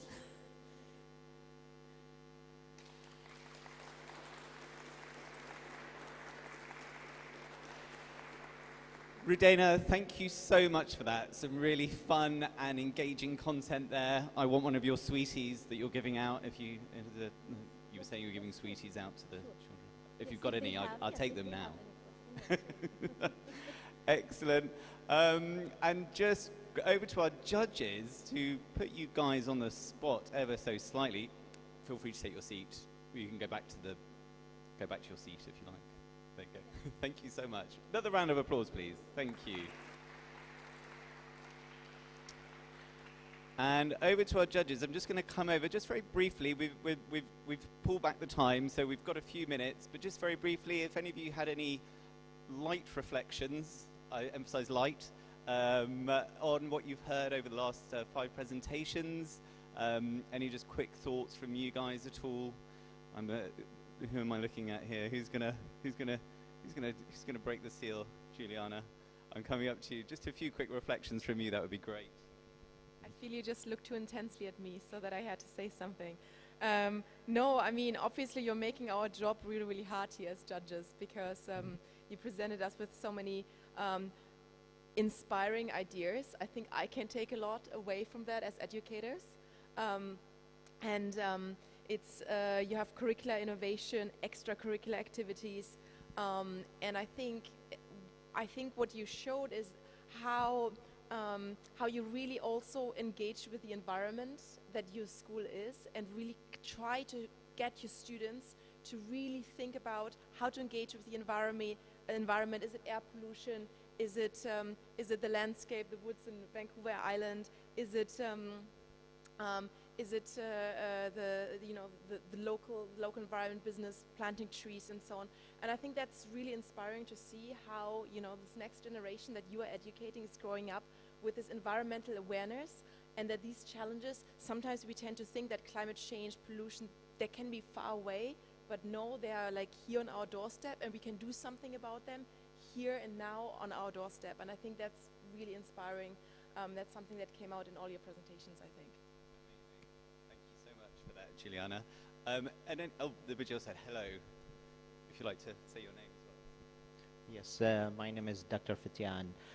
So first of all, I would like to express my heartfelt appreciation to all what you've done to teachers and students.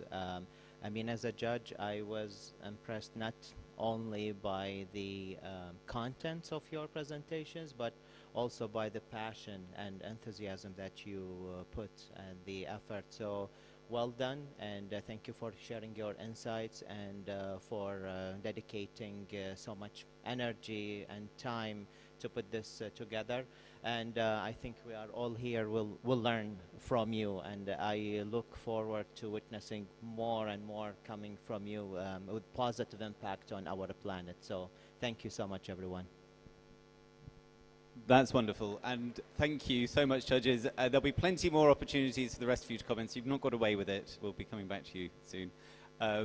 But now is the point where we're going to have a quick break. I say a quick, half an hour break for high tea, which I believe is in this room just here behind the that lovely glass windowing over there. So feel free, go and help yourself, have a relax, and we'll be back for round two. Yes, we will. Oh, hang on.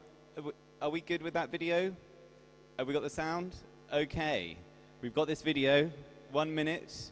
We've got the sound. Take it away.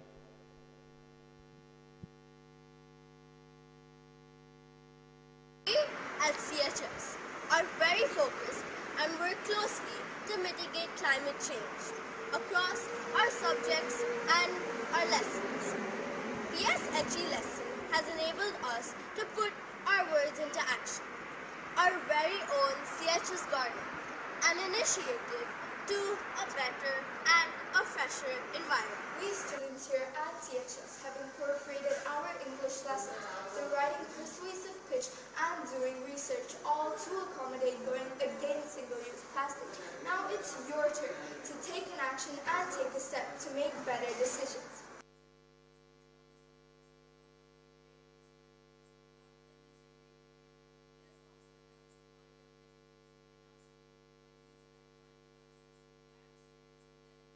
Our geography lesson. Reasons leading to global warming has led us to move on enlarging our spectrum and to think about sustainability and the well-being of our Earth. We are now well tuned to use the right recycling bins in and out of school environment. Other methods like saving water while bathing and brushing has now become a part of our daily routine. Our events, both cultural and educational, drive us to think around the 3 R's: reducing, reusing, and recycling. We here at CHS, the Cambridge High School, believe that once again our planet will smile and say thank you. That's lovely. Lovely. Thank you so much. Round of applause for that lovely video. There we go. Superb. Excellent. Thank you so much. And high tea. Take it away.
Do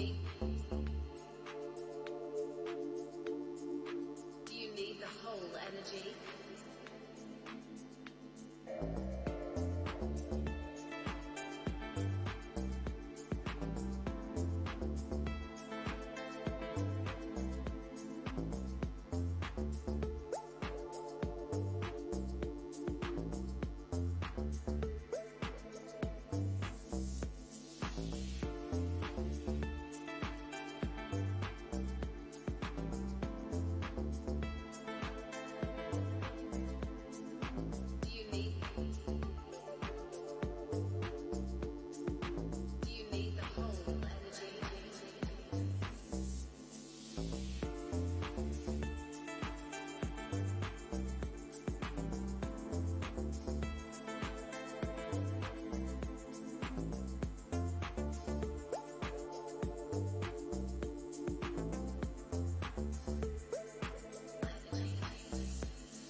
Do you need the whole energy?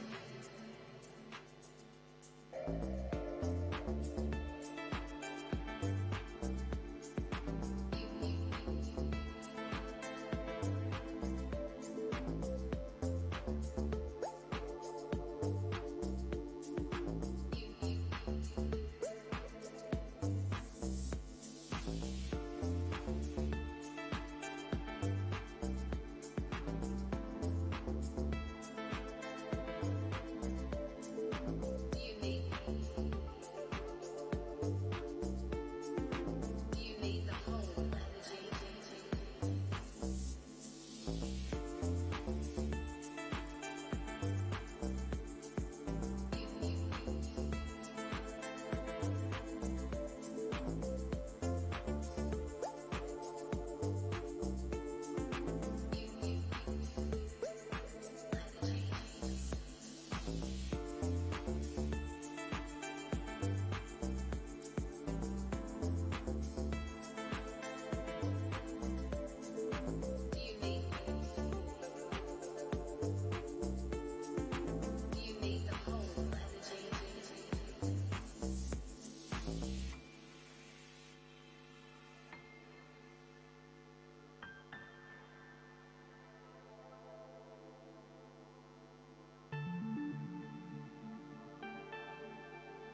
Business proposition.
Business proposition owing to the fact that it's a very sustainable.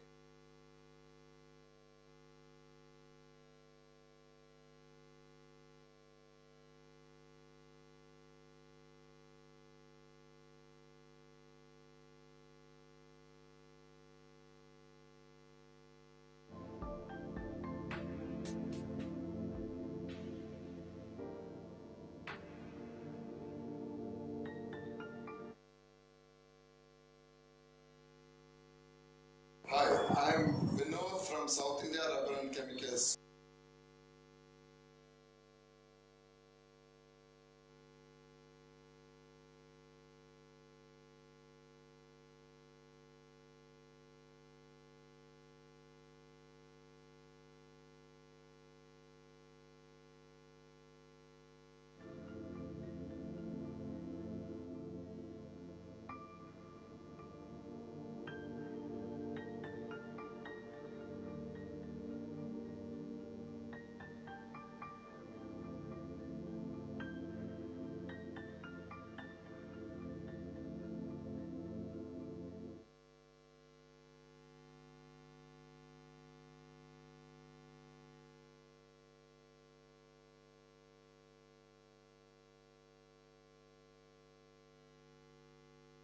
Hi, I'm Vinod from South India Rubber and Chemicals, Chennai. I find Biogrow a very feasible.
Mike.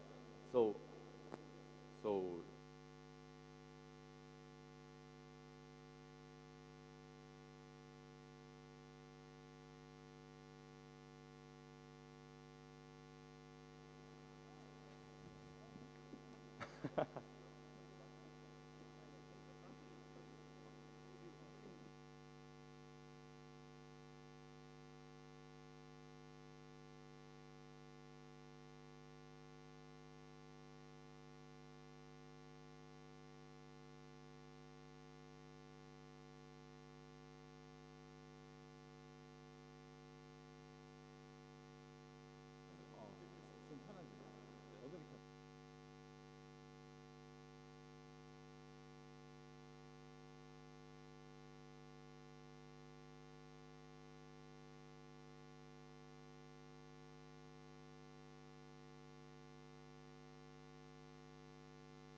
5% per year.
will be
Hey everyone, if we can start to take our seats for round 2 of the Climate Change Challenge presentations. We'll be hearing from all our incredible student teams very shortly.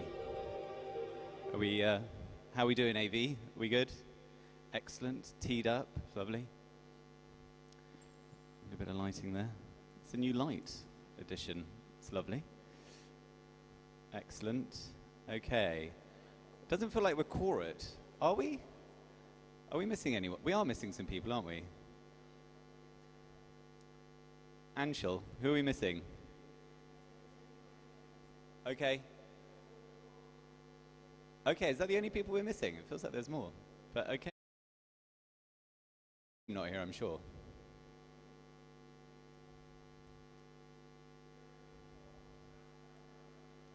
Aquifer Guardians. Has anyone seen an Aquifer Guardian anywhere? No? Can you plug me into the building PA system? I could call them in. Aquifer Guardians, where are you? While we're waiting for the Aquifer Guardians to appear, we do have, just to let you guys know, we have a Syrian team. The Syrian team, hang on, I just remind myself of the name. Ecotelligent are joining us. It's been another last minute dash to get here. They've got here by the skin of their teeth, but it does mean they won't be here for a couple of hours. So once the 4 teams present have completed their presentations, you guys are welcome to stay. The judges will be staying on to wait for the Syrian team to turn up so they can present and judge. You guys are all welcome to stay if you wish to. Equally welcome to go back to the hotel. There'll be transport for you. So, so we'll take a call once we get to the end of these 4 presentations and see where we are. It's a chance the Syrian team may arrive beforehand, but we'll see. Are we still looking for? Are we still missing? We're still missing the Guardians, aren't we? Shall we crack on? I think so. Okay. Well, I'm going to get my sheet round. It gives me absolute pleasure to introduce the first of our amazing, brilliant student teams. We've got the wonderful Enter Farm. We have Ryan Lee, Dawon Her, Aiden Chow, sorry, I got that wrong, Aiden Cho, and Jun Hyok Jang. To the stage is yours, boys, take it away.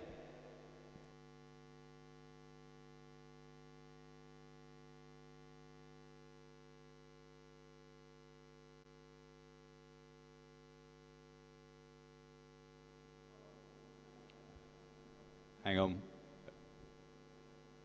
Can I proceed? Okay. Thank you everyone for attending. We are Team Ento Farm and we appreciate Burjeel Holdings and the Oxford Saïd Business School for this wonderful opportunity to connect with people all over the world and for us to share our story. This cute little boy on the screen is me at age 4, growing up in the small suburban town of Sanbon in South Korea, next to Suri Mountains. I was privileged to grow up in nature, playing with sticks and pine cones instead of all these, fancy toys and gadgets, like many kids my age did. And most importantly, I learned to respect all forms of life, no matter how big or how small, as they contribute to the sustenance of life, which has flourished on this beautiful planet for billions of years. Unfortunately, though, while still respectable, there are certain species that deviate from humanity's well-being, as well as that of those who share the planet with us. One of them, very well known, as you may guess, mosquitoes. Mosquitoes are notorious vectors, such as the dengue fever, Zika virus, malaria, and so on. But they also pose a significant threat to the agricultural industry, as they not only infect livestock, but they, due to climate change, migrate into areas where climate and ecological shifts are prone to happening, and they usually occur in directions that are negative and harmful to livestock and other crops. Naturally, humans were inclined to develop a defense system for such, and through years of research and development, we have come to see these toxic pesticides. The reason why I say toxic, however, is because they actually are, and they pose significant threats to many ecological systems across the world, as they are non-biodegradable and reveal many physiological detriments to us. My name is Junhyuk Jang, the CEO of Team Entofarm, and a junior at Phillips Exeter Academy in the United States of America. Today, in this presentation, I'll be talking about the problem we seek to address, our solution and how it works, a market analysis on this, and the proposed impacts on us, the world, and the environment.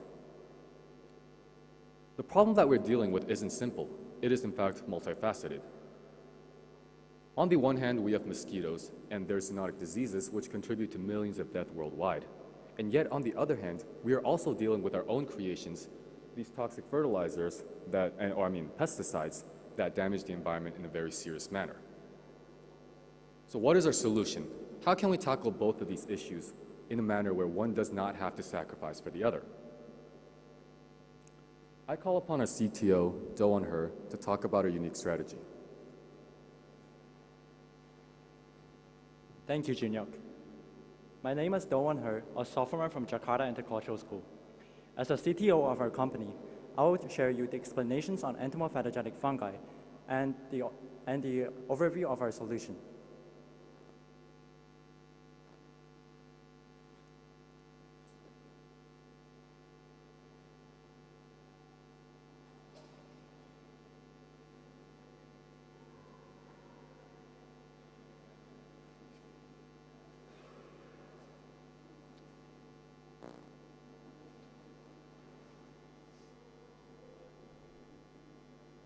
Sorry guys, just bear with 2 minutes with us. We're going to fix this technical.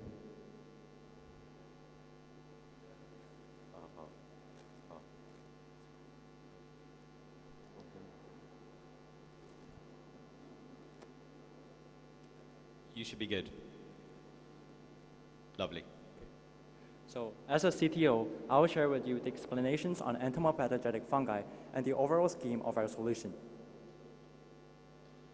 First, I will introduce our number one agent,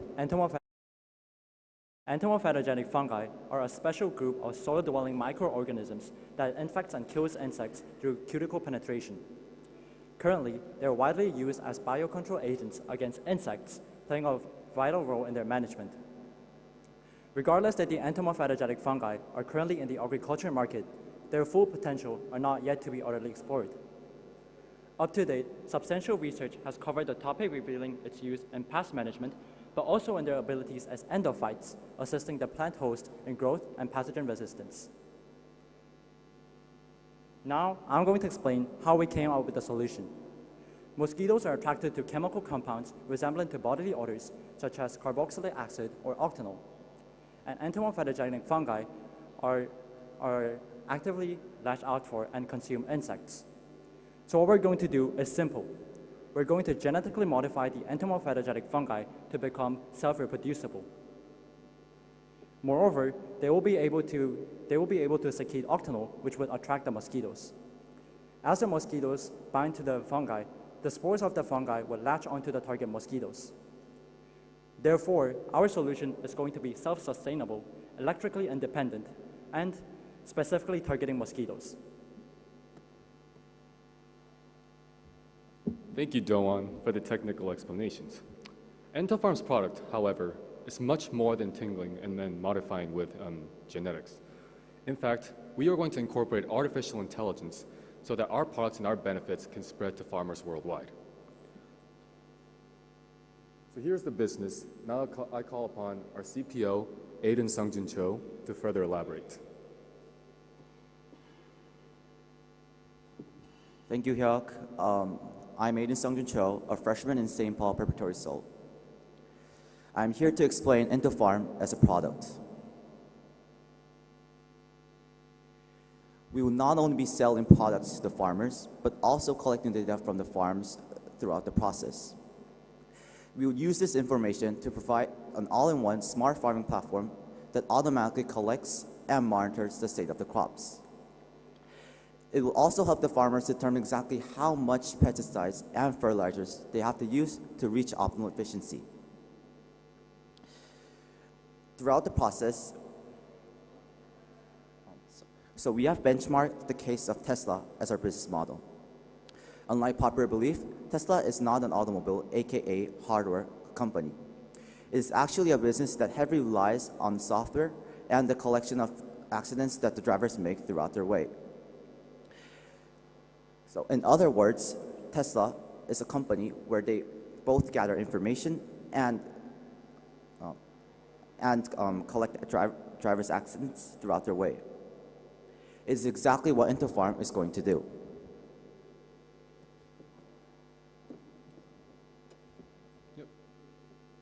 Thank you, Aiden, for your explanations. Now that we've told you about how IntoFarm, it is time to do a market analysis. As EPF technology is very new to the world, it's a novel concept, and therefore requires a lot of verification for its actual, validity and its actual usage in the real world. I call upon our CSO, Ryan Lee, to further talk about our market analysis. Thank you, Junyoung. Hi, I'm Ryan, the CSO and sophomore in LCS. As introduced, I'm the CSO of Team IntoFarm, and as a CSO, I will provide a general market overview and explain the comparative advantage of Team IntoFarm. Recently, there has been a rapid growth in the age-tech industry, considering both comparative annual growth rates and venture capital investment. The global smart agriculture market size was valued at $20 billion in 2022, and is expected to grow at a CAG rate of 13% from 2023 to 2030. Capital investment in age tech throughout the past 5 years has been 63% per year, and the increase in fintech has been 65% per year. The increase in venture capital investment has been 26% per year. We have identified 4 main growth drivers for the market. First is the need for yield efficiency increase. Better productivity is required in order to match the increasing demands of the market.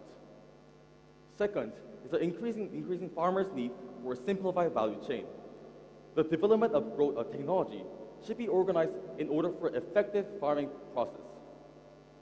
And connected with our previous points, our third growth driver is the increasing inefficiency of the supply chain, which is caused by the diversification of crop types and yielding methods. Last is the emerging technology.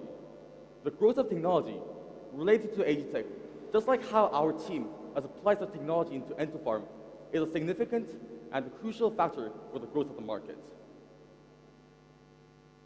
As you can see here up in the table, these are some examples of the competitors that the IntoFarm will have to face as competitors.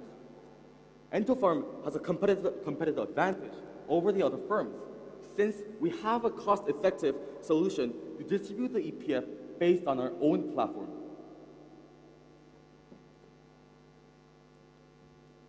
Much appreciated, Ryan, for the detailed analysis. Now the question is, why does this matter? What are its impacts on us, the world, and our environments?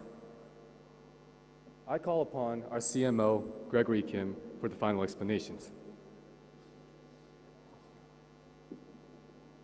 Hello, my name is Gregory Kim, and I'm a CMO of the team IntoFarm, and I am a freshman in Korea International School. According to Deloitte, the 10 demands of the market in 2023 included biotechnology and agricultural technology.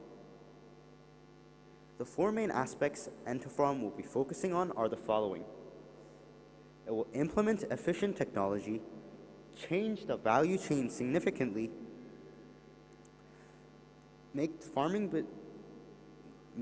provide networking opportunities for the farmers,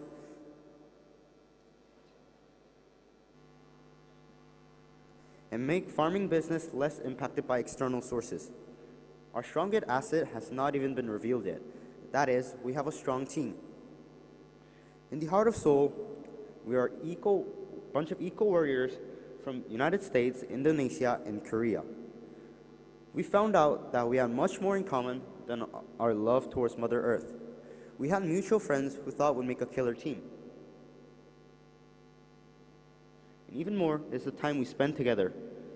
We spent more than 70 hours on Zoom, conferencing how we could develop our ideas, how we could make long-term impacts by it, and how we could distribute Entofarm to the bigger world.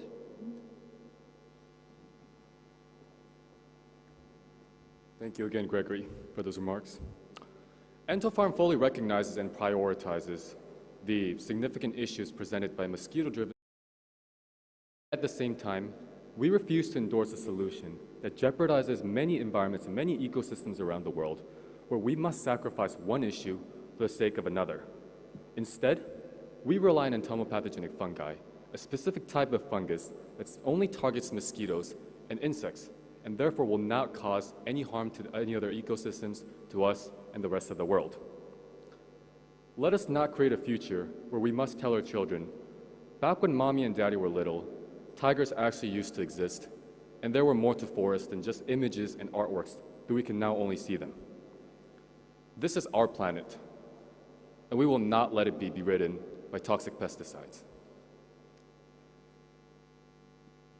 Use Entofarm. Thank you.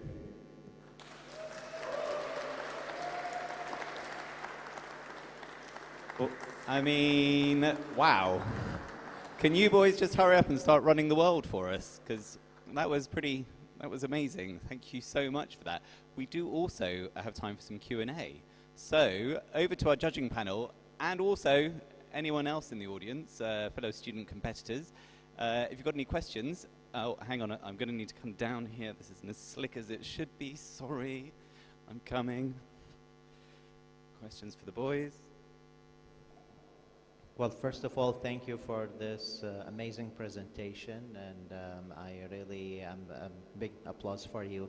I have two quick questions. In one of the slides, you mentioned that you will be collecting data for the product after being used. So I'm just wondering what is the plan for that, and how would you utilize technology in this product? Thank you. Sure. No, my first question is, one of the slides it was mentioned you will be collecting data after using the product. So how would that, is there a plan for how this will happen? And the second question is about utilizing technology. Thank you. So as previously mentioned in the presentation, we have benchmarked the case of Tesla's business, which is not only relying on the physical product, but where we're collecting the data and utilizing the data for extra revenue. So to respond to your question, the data, as we sell our products and our Entofarm fertilizers to the other farmers or any other companies, we will have a contract discussing about how our relationship as a company and the user will be long-term. So as they use our products, then we will be able to collect the data, for example, how the weather influences their farming yielding, maybe the temperature or any other different disasters. And using this data, we will be able to utilize AI and this giving the database to prevent any other further disasters, destroying all the yields, or finding the optimum temperature for each crops or any other such. And I believe strongly that this possibility has so much more future expanding to revolutionize in the agricultural market. Thank you. Lovely. Do we have one more question for that? Pankaj, I see your hand up. Bear with. I just want to echo Dr. Fitian's remarks. Really remarkable, and the fact that you're in different geographies and are able to collaborate, makes it even better. Earlier in the presentation, you mentioned that you will use AI. You followed up with the question that you will use AI. What is the AI that you're using, number one, and why? What is the product within this artificial intelligence that you hope to create with this?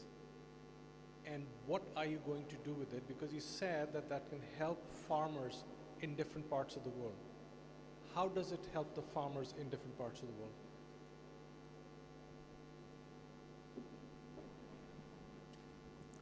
Thank you so much for your question, and I'll be happy to respond. So, as we mentioned earlier, that Entofarm is producing not only the physical products of the entomopathogenic fungi, but also an interactive platform where user inputs can be made given to certain applications or certain like other platforms where this is readily available to farmers. And using the data on how well it is growing, how much mosquitoes it has been able to, like track down, and how well, crops has been sustaining after use of products. These like platforms can offer suggestions of like, implement certain products, and, it can like give like customized, like user-specific, solutions and methodologies on how to apply its products. And then you also like other farming tips in general using entomopathogenic fungi. Yes. Thank you very much. We've got one more question here. Good evening, everyone. I am Sonali.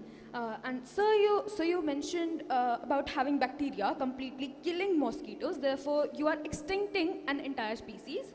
Also considering that a bacteria that you're using can be only survive in an environment of humidity.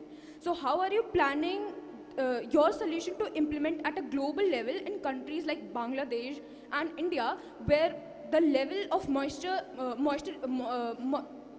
level of humidity is high? Thus, your bacteria cannot survive. So how is your solution applicable at that place? That's a really good question. So the entomopathogenic fungi is very restricted, as you can say, but the the gene editing using the CRISPR technology, also known as CRISPR technology, allows the gene modification to occur for the fungi. So they can be adjusted to fit in the areas that, as you mentioned. And also that fungi have relatively simpler genetic makeup compared to other organisms. So it's easier to change the desired genes for the fungi. So I hope that answers your question. Can we ask for a follow-up? Yeah. Would you be able to, Not really. You didn't answer that. How will your bacteria be surviving in not a weather of humidity, right? We are questioning that your bacteria could only survive in a temperature which is not hot, a low winter temperature. We understand that Korean Peninsula has a winter temperature, but you need to understand that this is a slow solution which needs to be implemented globally, and your bacteria cannot survive in all countries. So how does you plan to implement your solution in every country at a global platform, not in Korea only, right? Okay. So we can specifically design the fungi that would fit the areas as you mentioned. So I don't know if it answers your question, but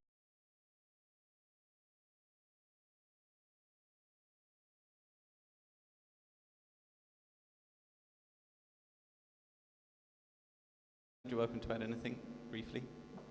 And I believe that there are also technology made available so that that artificial precipitation or other forms of added humidity using like advanced chemical technologies available to condense hydrogen gas and precipitate it, or it's also possible to use other forms of technology such as broth conditions that will enhance the growth of entomopathogenic fungi and then transport the grown fungi into like a portable platform that can be put into houses, agricultural settings. So while it is a valid concern that you have raised, and it is certainly an issue that we are trying to strive to improve on, we will also work on several measures that we can to remedy those issues considering like location and all. Thank you very much. You've answered some great challenge there as well, so thank you, boys. A round of applause, please. Thank you very much. Fantastic work. You feel free to take your seats. Oh, you're going to do a quick okay, we're going to do a quick picture for the next one. 1 second. Quick picture.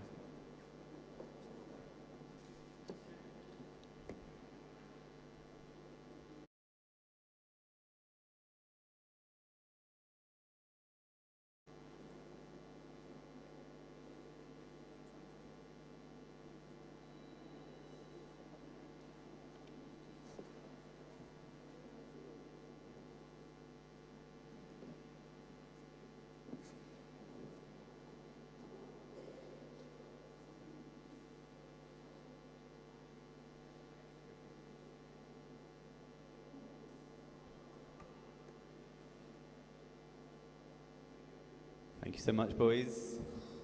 Have a good... Right, next up, and without further ado, we have Echo 2 team welcoming to the stage Trisha Banerjee, Alvina Edison, Bear with. Nishla Dodamani, Unamaya Mural Lidoran, Guthrie Vinod. Round of applause, please. Thank you. Oh, have we still not got a mic? We're still, okay. Bear with 2 minutes. We're just waiting for a mic to attach. We're okay. Are we okay?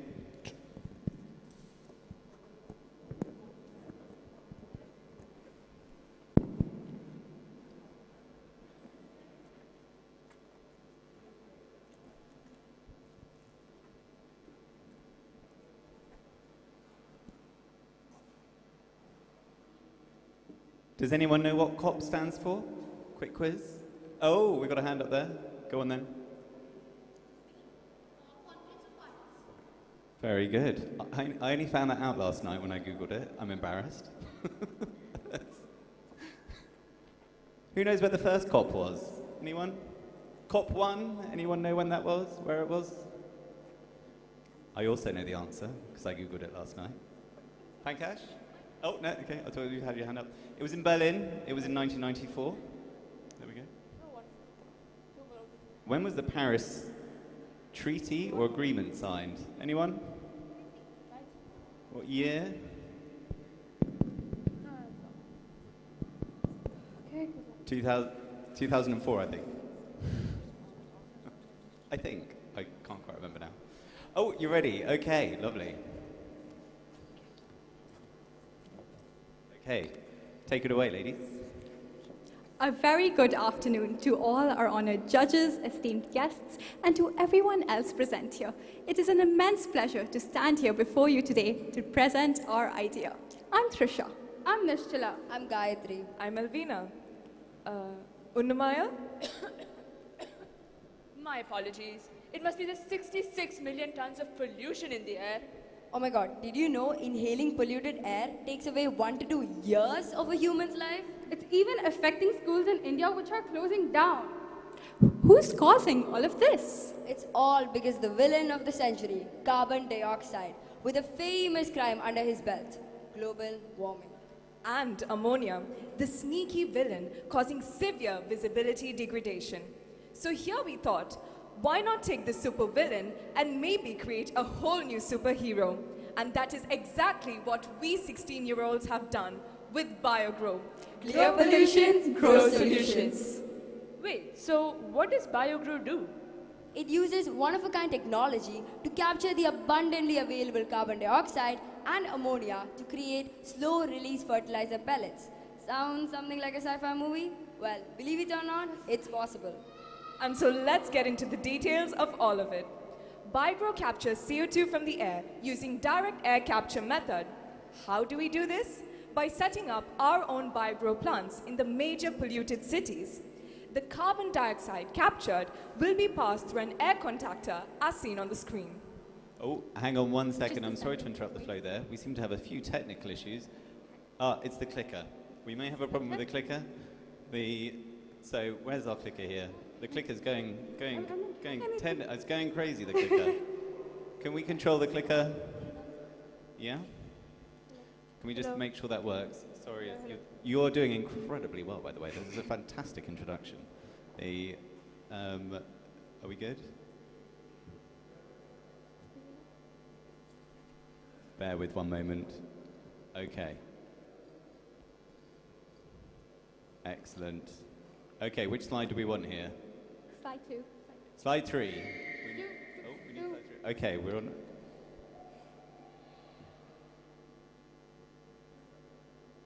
Bear with. Sorry for the interruption here. We're almost there. Dun, dun, dun.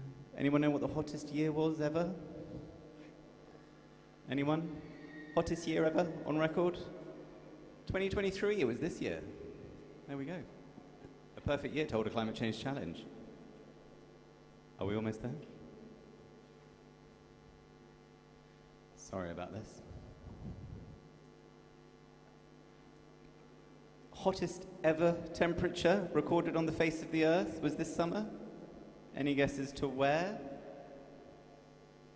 Or how hot? You got the mic, ladies. What do we think? Give it a guess. It was this summer, but I'm not sure where. It was this summer, you're not Yes. sure where? Can you guess at the temperature it might have been?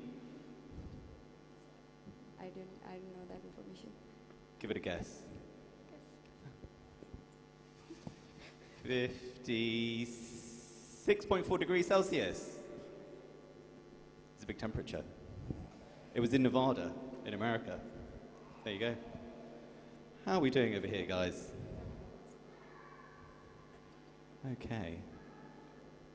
Having some technical things here. Oh, here we go.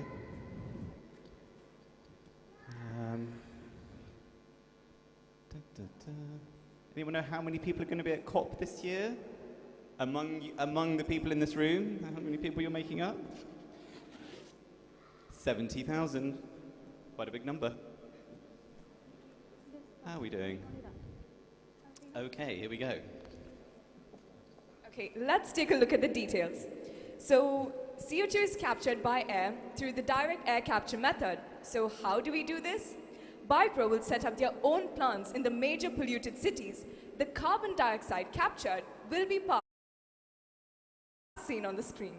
It then passes through a potassium hydroxide solution, which is placed inside a chamber, where it will react with other gases and reactants to produce potassium nitrite, potassium sulfite, and potassium carbonate.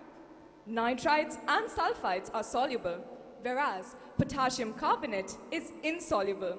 And therefore we filter the mixture to just get potassium carbonate, which is further heated to 100 degrees Celsius to finally get carbon dioxide and potassium oxide.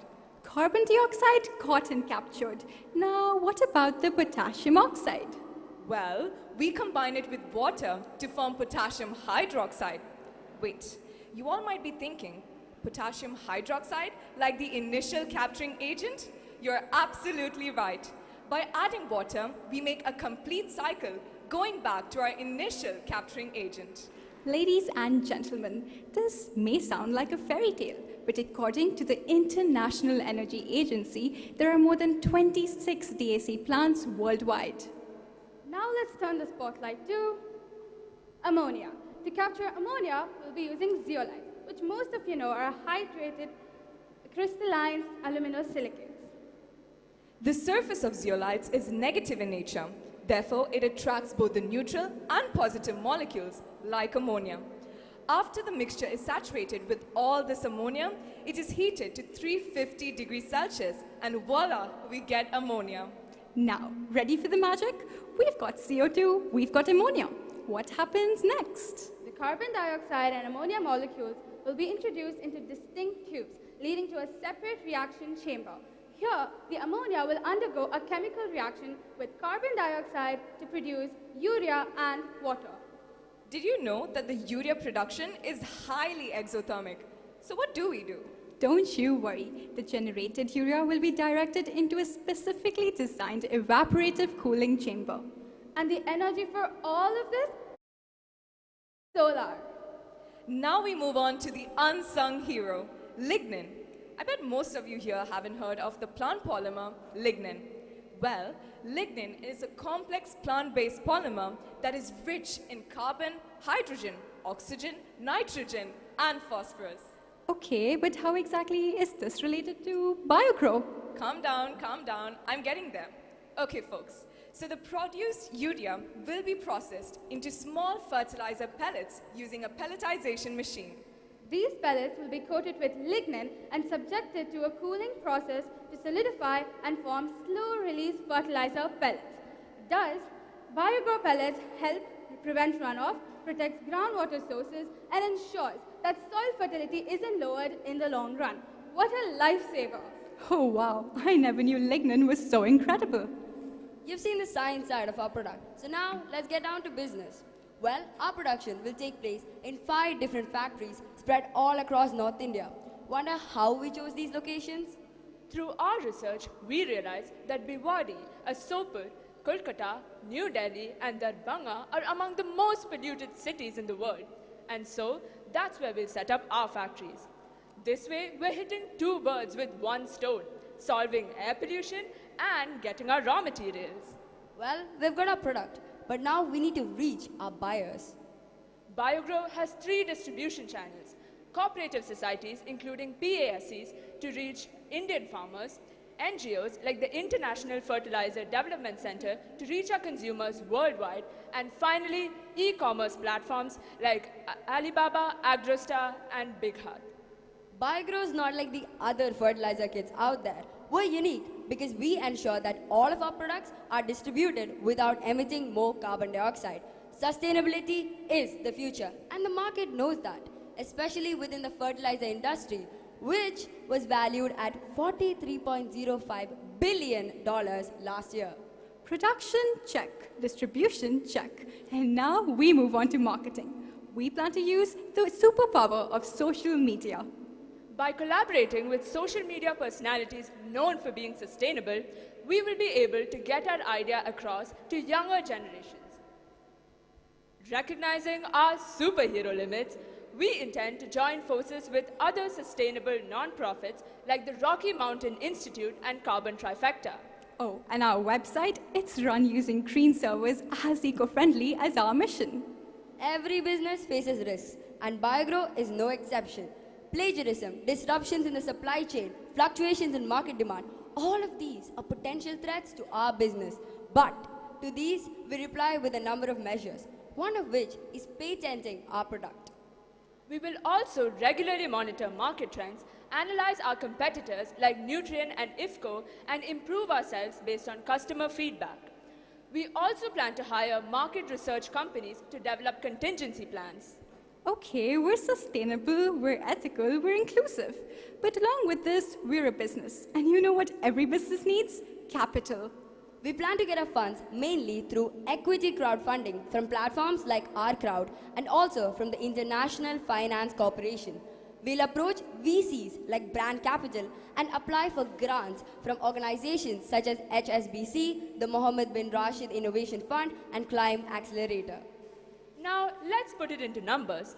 How much does it cost to bring BioGrow to life? Our initial capital requirement for one factory is around $600,000. According to our estimates and hours of research, the price of 1 kilogram of pellets is approximately $4. $4? Isn't that a little too much? Is it really too much for securing the lives of future generations? Now, let's take a look at our projected income statement and cash flow statement for our 5th year. Assuming that our revenue from operations is approximately $280,000, our net income shall be around $80,000. Now, let's fast forward to 10 years. Let's take a look at the BioGrow of the future. Now, BioGrow has scaled up to have 15 factories globally and even more planned. We even partnered up with sustainable organizations such as IFA, Carbon Capture Coalition, reaching international markets. What's next? We have acquired carbon credits from the Asia Carbon Institute and the European Union, which will act as our assets. Now that we have the resources, we have even invested in sustainable transportation channels in India, such as EVs, which is the next big thing. We have also started offering consultancy services to other organizations on reducing their carbon footprint. Okay, you've heard enough from us. Let's hear what an expert has to say on BioGrow.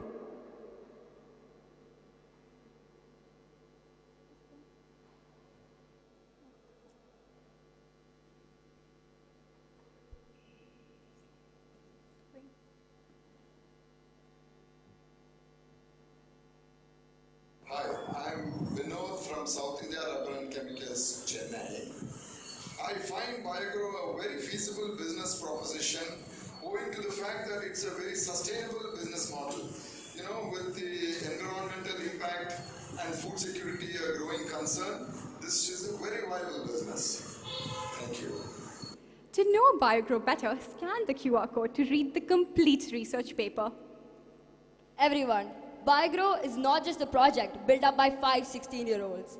It is an idea that has the potential to impact millions of lives every single day. Thousands are dying, millions are suffering, all because of a problem whose solution is right here, within our hands. BioGrow is the representation of our hope for a better future because judges, we may be Gen Z, but we don't want the world to end with us. We have done our part. Now it's up to you to decide. Thank you. BioGrow. Clean pollution, grow solutions.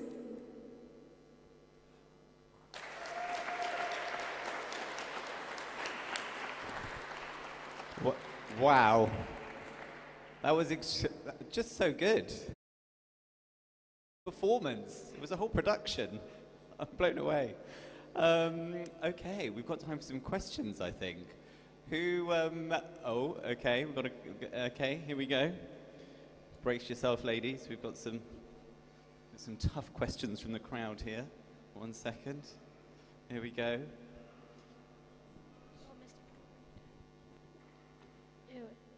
Right, so the implementation of your technology would be highly difficult in areas which are reliant on traditional fertilizers, both economically and environmentally, and also considering the fact that countries have different NDCs, and so it would be difficult for different countries to adopt this.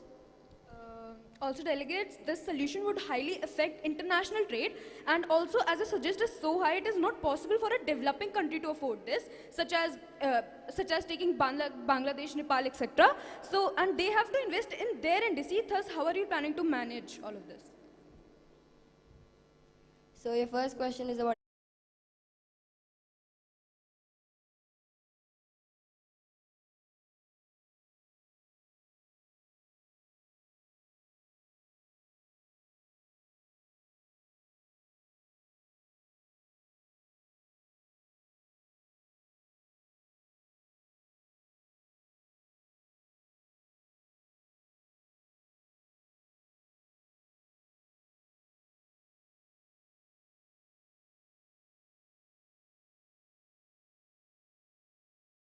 to the farmers.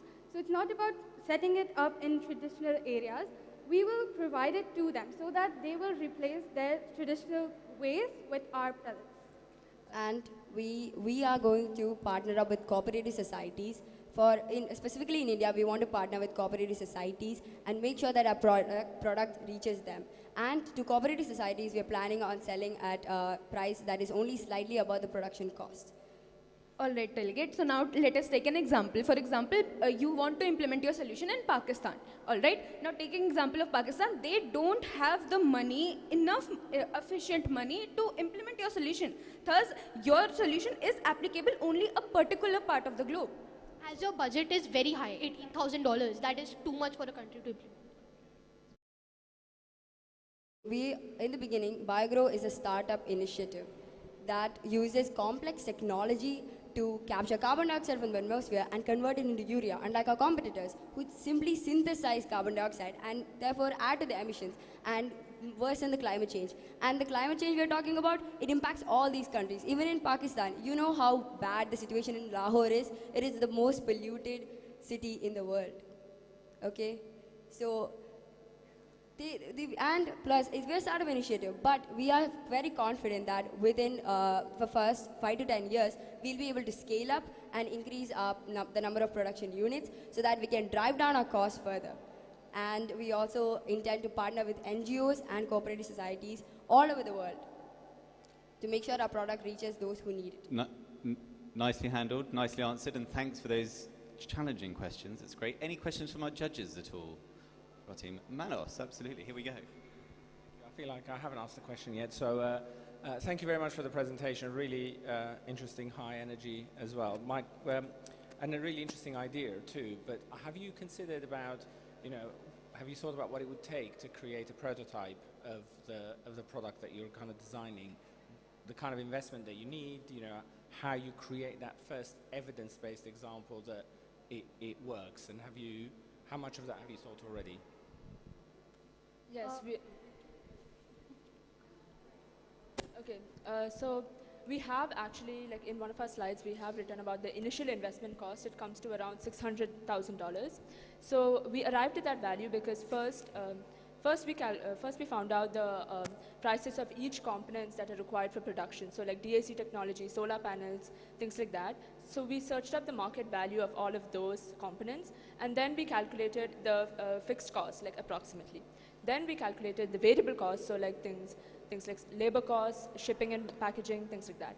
And then we found out the cost per unit, which amounts to around like $4.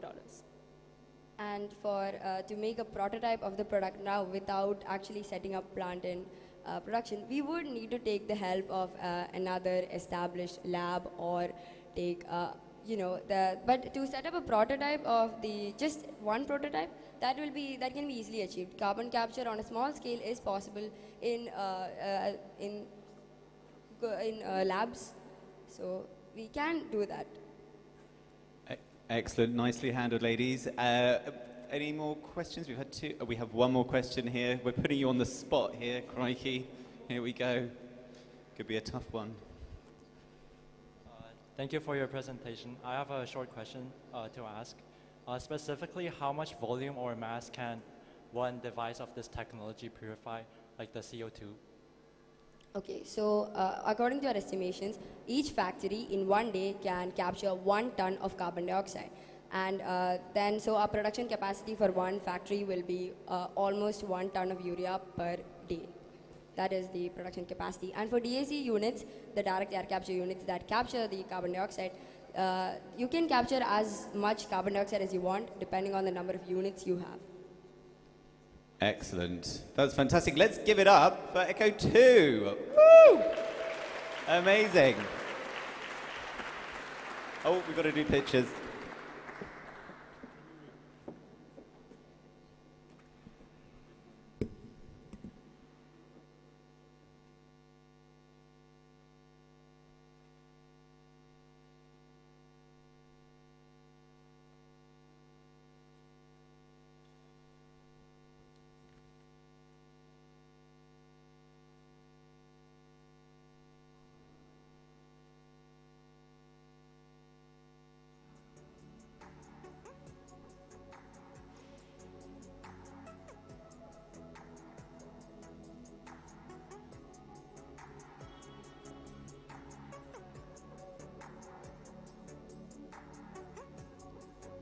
Excellent. Thank you so much. And now it gives me absolute pleasure to welcome our small but mighty group, our smallest in numbers, just 3 of them. Oh, hang on.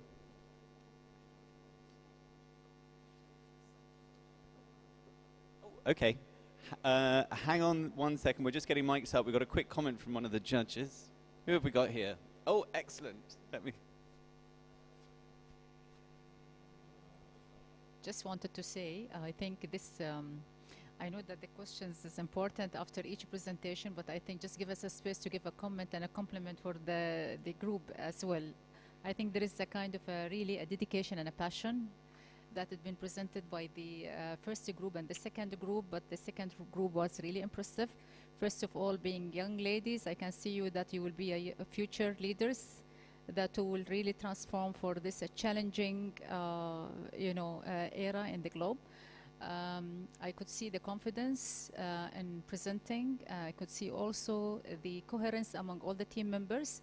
I think I do believe that you are really a role model for young generation at same your age. So well done. Lovely. Thank you very much. Round of applause there, please. Thank you.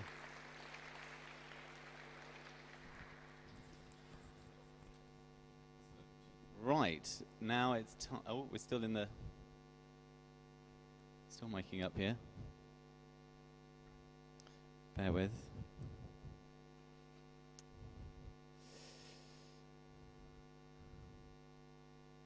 Almost there. Are we good? We're good. So welcoming to the stage, with a round of applause, we have Lightning McQueens.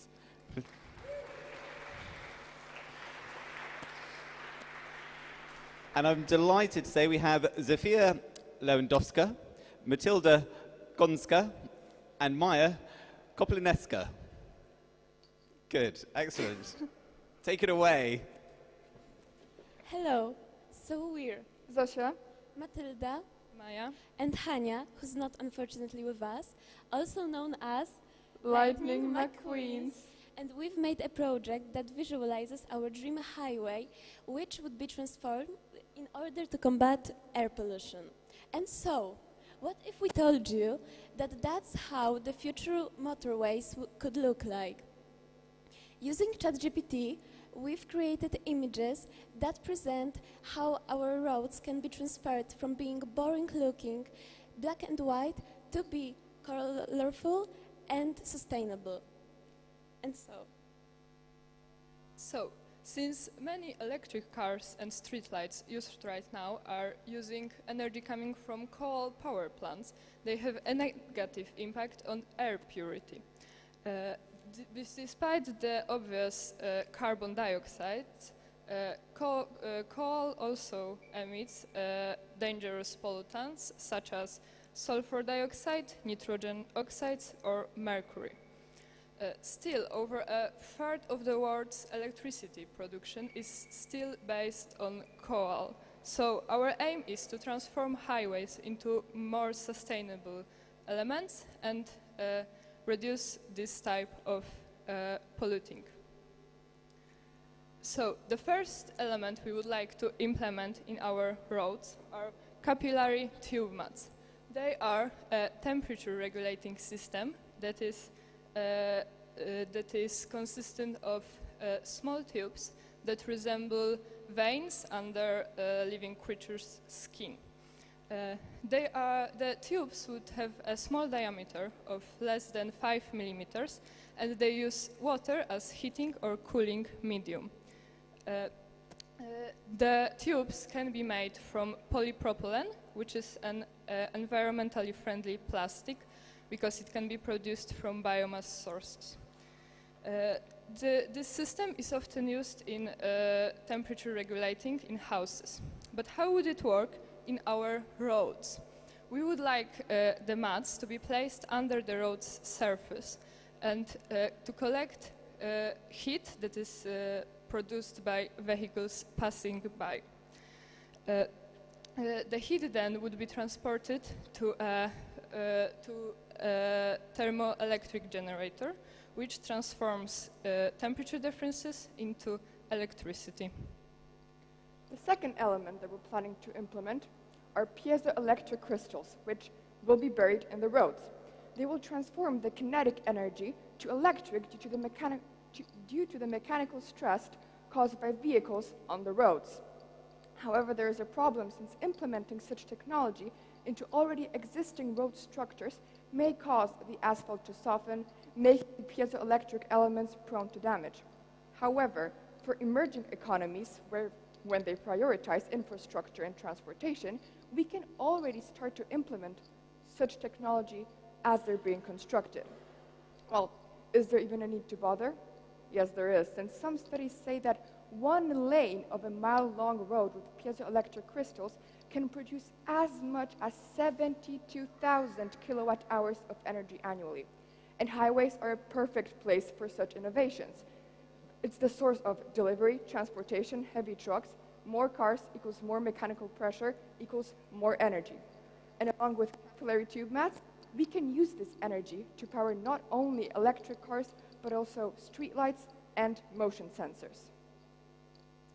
And so, the next component is perovskite solar cells, which are solar panels. You may ask, okay, but why to make it so strange? Well, firstly, it is not so strange since one of the buildings in Warsaw is covered in them since 2018. And so, it's been a while, isn't it? And from all I know, it hasn't collapsed yet. Well, why should we bother? Perovskite solar cells has efficiency rate for about 10 percentage points higher than regular solar panels, due to the fact that they can gather energy coming from artificial light sources. And not only that, but light coming from different angles, they are better solution for highways. Not only that, but their form, which is smaller, and as you can see, it's a sticker, can be easily adjusted to local needs. It also produces less litter and does not require to use lead, which is a toxic element, and so it is better for the environment. A big problem coming with building new highways is noise pollution. And to combat that, we proposed a new design of noise barriers. The design is based on the way the acoustic panels are placed on ceilings in soundproof rooms. So the acoustic panel would be placed a few centimeters from the wall. And in this way, as the sound wave from the car comes, it is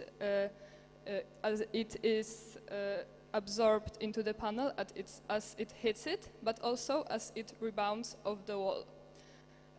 This design also gives an opportunity to paint the wall with air purifying paint, which reduces toxins caused by cars. At the back of the wall, we propose to place the perovskite solar cells Matilda just talked about.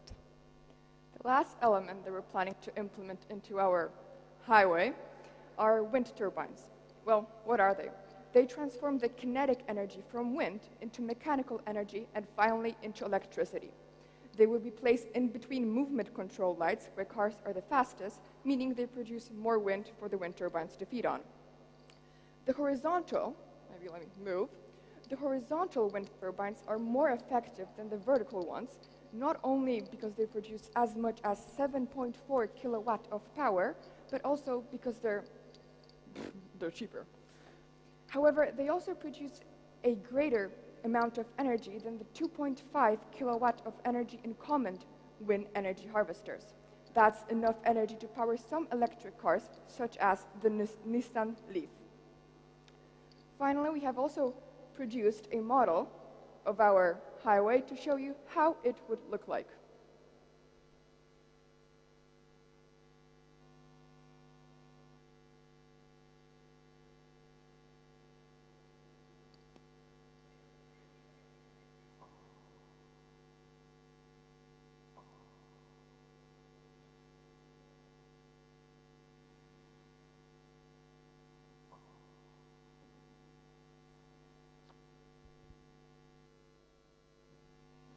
Okay, and one of the greatest challenges that comes in step with harvesting energy is then storing and converting it. And so I'm going to go briefly throughout the process of it. Firstly, from wind turbines or perovskite solar cells, we get kinetic energy. We have to transform it into direct current, and the magic happens in the generator. Then we storage the direct current into storage battery. Whenever we have to use AC, which stands for altering current, and which has to be used in order to, in order to charge electric cars, we have to use inverter. That's the machine that changes direct current into altering current, and so we can easily charge our cars. Then you can ask, okay, but what about energy coming from capillary tube mats and piezo crystals? Well, that's a whole different story, you know. We're gonna use energy gathered from them there to be stored in accumulators and not batteries. And now Zosia is going to tell you why that's so important. Well, thanks to this wonderful introduction, I will tell you that our project not only has ecological benefits, but it also has humanitarian and economical ones. By implementing our plan, the world would be on the path to achieve the 17th Sustainable Development Goal, climate justice, by relying less on non-renewables, causing less air pollution. However, the humanitarian benefits would be mainly focused on the energy that we're going to produce, and that it's going to replace batteries, since batteries are usually used in motion sensors, but not only are they produced in inhumane conditions, but they also have a short lifespan, and with replacing them, we're going to decrease the maintenance and disposal costs. However, the health industry also benefits, since with less air pollution, we are aiding lung health. We are decreasing the chance of developing diseases such as lung cancer and stroke. And I'm quoting here that Harvard University said that coal's public health effect is projected to be $75 billion annually.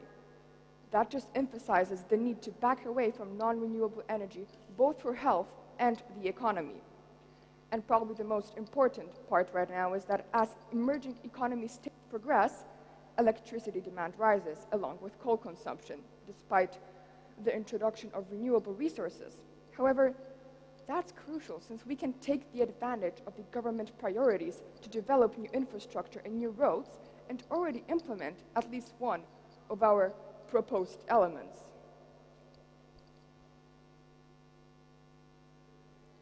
As we can see today, people tend to ignore their impact on the environment.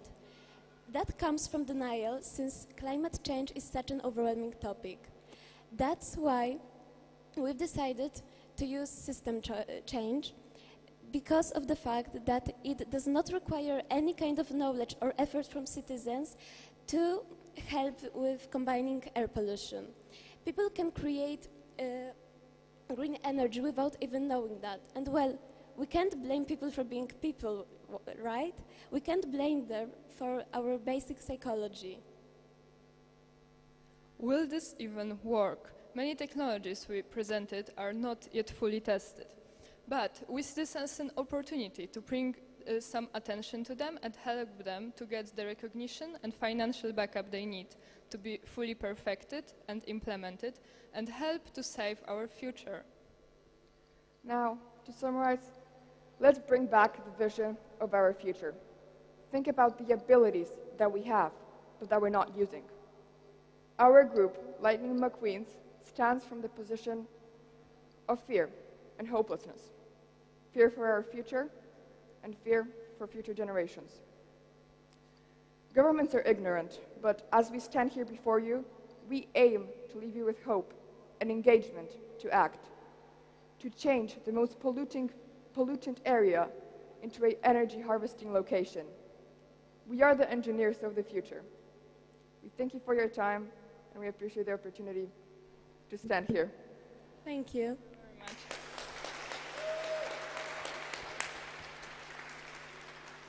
Amazing work, Lightning McQueens. So inspiring. Oh, love it. And I loved the homemade presentation with the little camera work running around it. It was brilliant.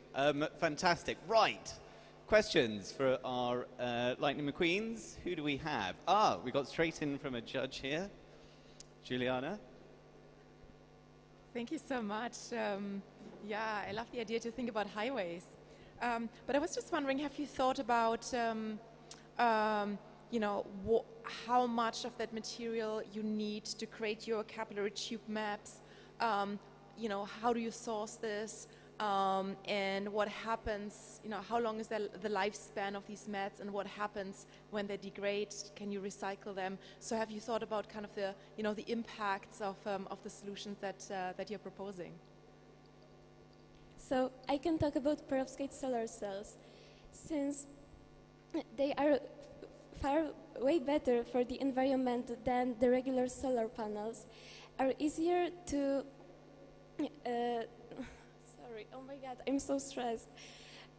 Well, they are better for the environment. They do not require lead, and also they are smaller, so they generate smaller amount of litter.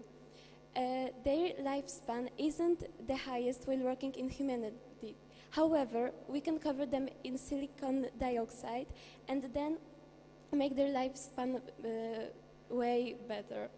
Thank you. I can say from my part that when we researched, when I did piezoelectric crystals, it was a recommended endowment depth of 2.5 centimeters to 5 centimeters, and that was the recommended to not have the tire pressure and the asphalt when it gets softened. Of course, over time it damages, but that was the recommended depth of both capillary tube mats and piezoelectric crystals to limit the damages.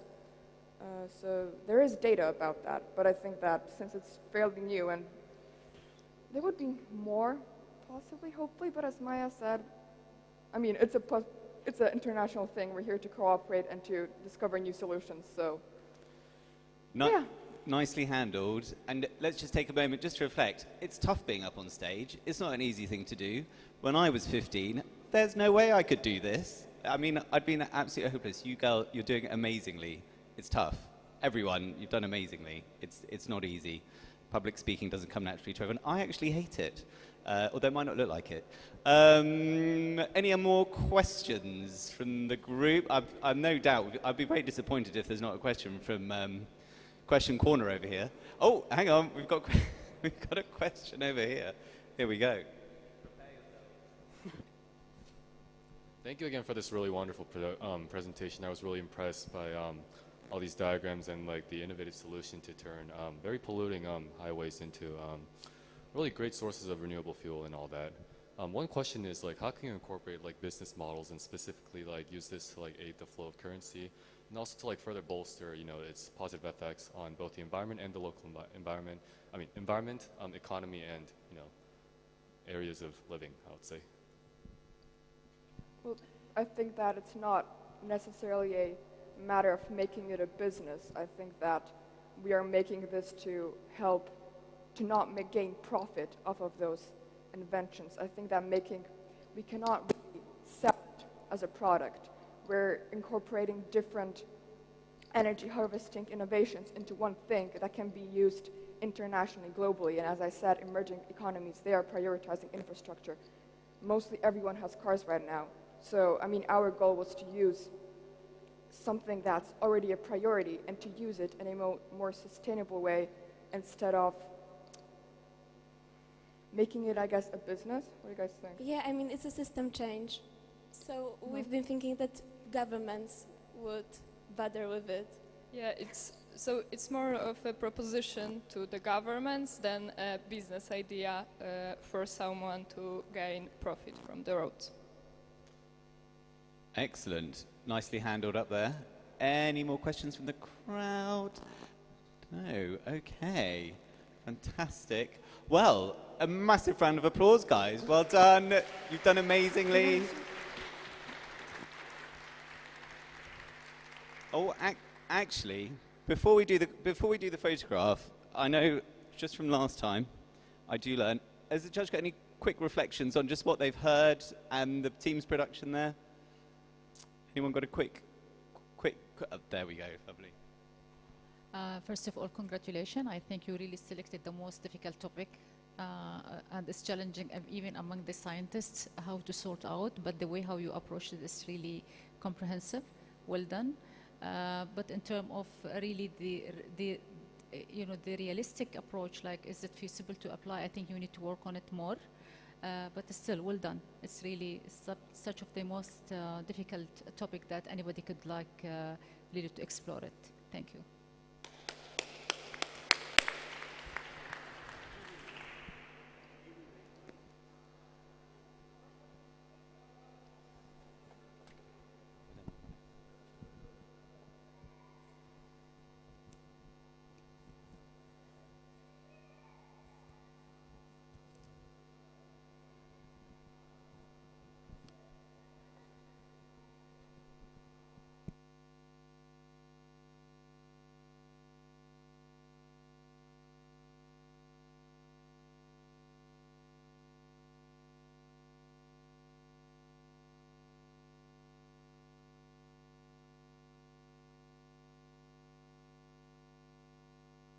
Excellent.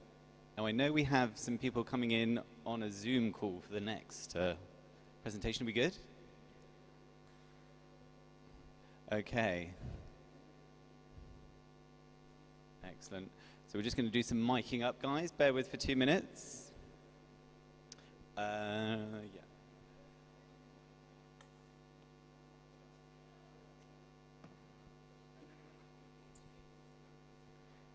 Did anyone know, interesting fact, pineapples kill more people around the world than great white sharks? You can take that one away. There are more Lego people in the world than there are actual people. Slightly worrying from an environmental perspective. Okay. Oh, we're ready. We're mic'd up. So, welcoming Aquifer Guardians to the stage. Excellent. Are we good on the Zoom? So we've got on the Zoom. I'll just read out some names here. Delighted to welcome to the stage Sonali Yadav and Jaseen Bindra. We also have, joining us remotely, Aniba Khan Anika Mehra and Naina Yaduk. Take it away, ladies.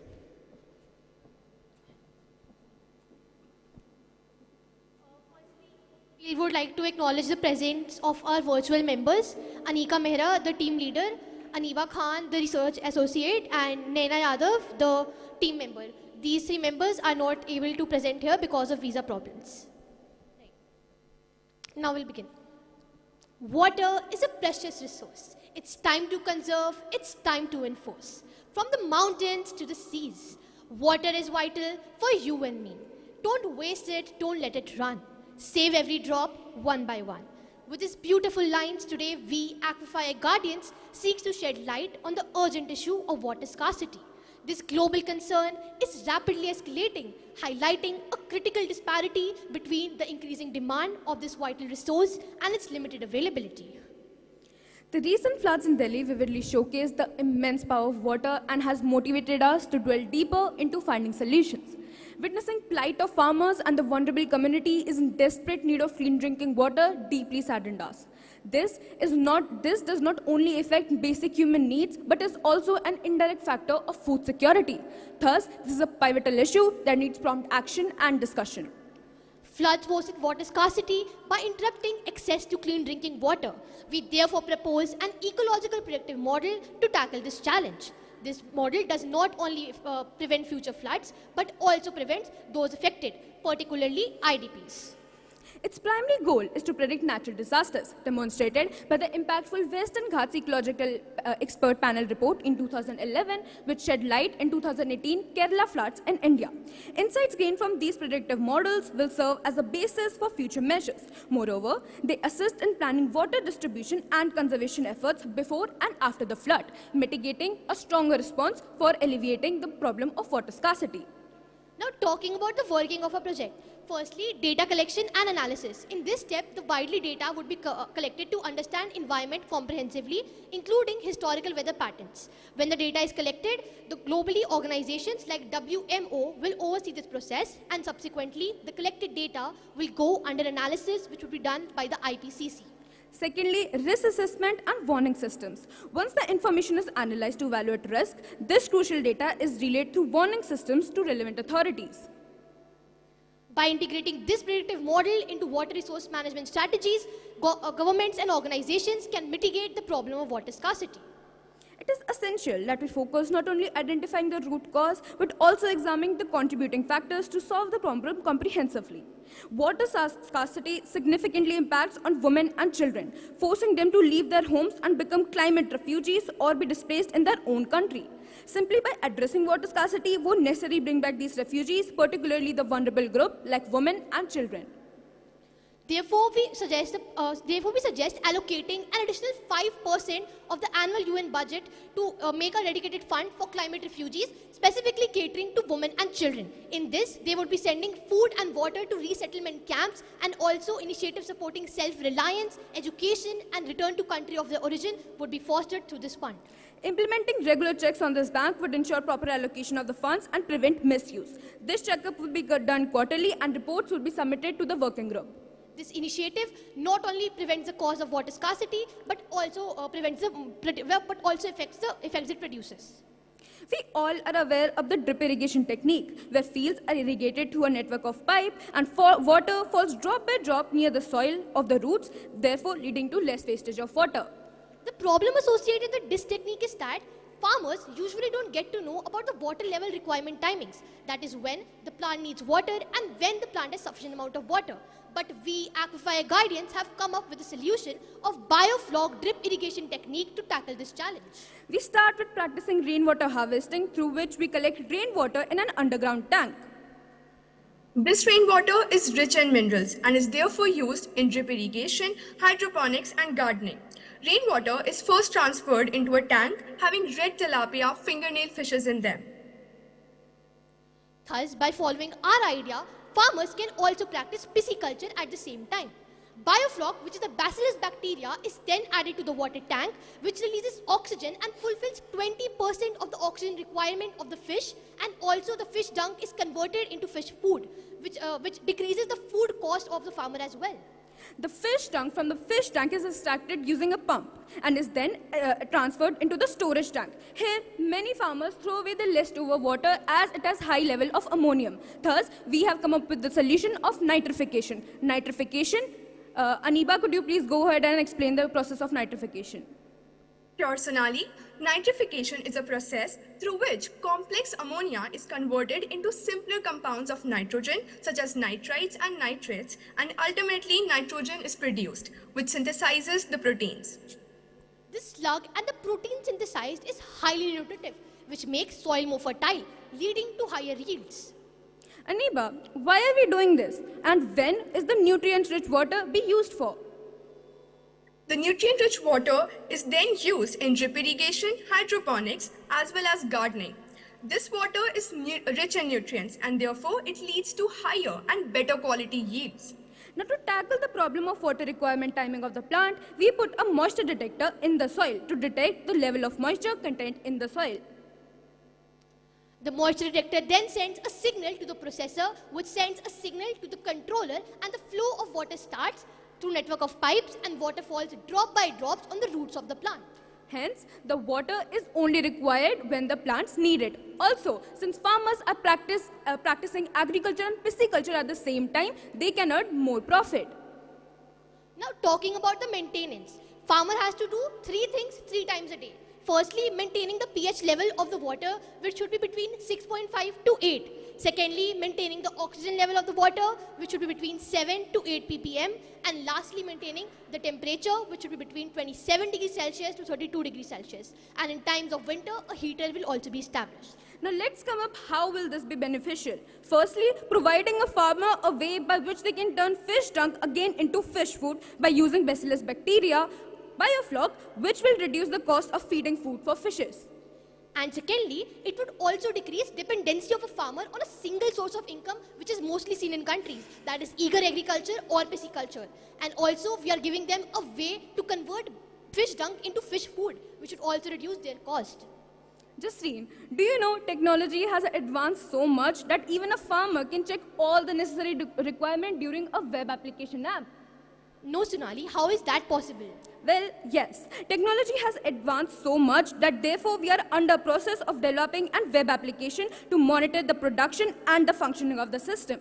The web application can be used by the farmers to know general requirements of the crops such as water level, oxygen level and the temperature. It shows the area and the location of the farm along with the total yield produced. So embrace the future of technology at your fingertips and welcome to a world where innovation meets user empowerment. Let's now see the technological budget. As you can see, the total amount exceeds more than 1 lakh, which is a high amount. And many of you might be thinking, whether is it feasible for a farmer to do this? Well, yes, we have come up with a solution of subsidies. For instance, the Indian government provides 60,000 rupees subsidy for biofloc and 80,000 for practicing drip irrigation, which would make their cost to net zero. And also, when we implement this, we will be collecting all the necessary documents required for a subsidy. Our company will be collecting this. Our company will be collecting the necessary documents requiring for a subsidy. We will be applying for the subsidy for the same. And also, the total amount is 1,20,000, but a farmer would get 20,000 surplus, which would give them a profitable opportunity to collaborate with us. And also, we'll be buying their products from subsidy, which would also reduce their mental and financial burden as well. Anika, could you please tell about the schemes by the Indian government for farmers? Yes, the Indian government has initiated many important schemes, and one of them is the Pradhan Mantri Krishi Sinchai Yojana for expanding irrigation coverage and conserving water, especially during times of scarcity. There also are entities like the NABARD for financial assistance, and even the official government agricultural credit target for current year in our country is estimated around 18 lakh crores. So, what can money in your pocket do when your thinking can change the world? This was Team Amplifier Guardians. Dhanyavad.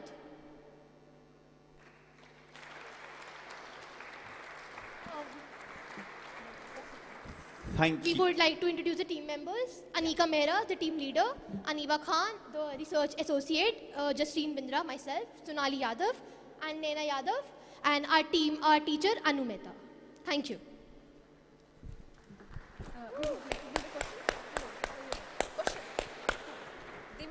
Amazing passion, amazing energy, full of brilliant ideas. Thank you so much. And for those who are online, they're still online, I hope.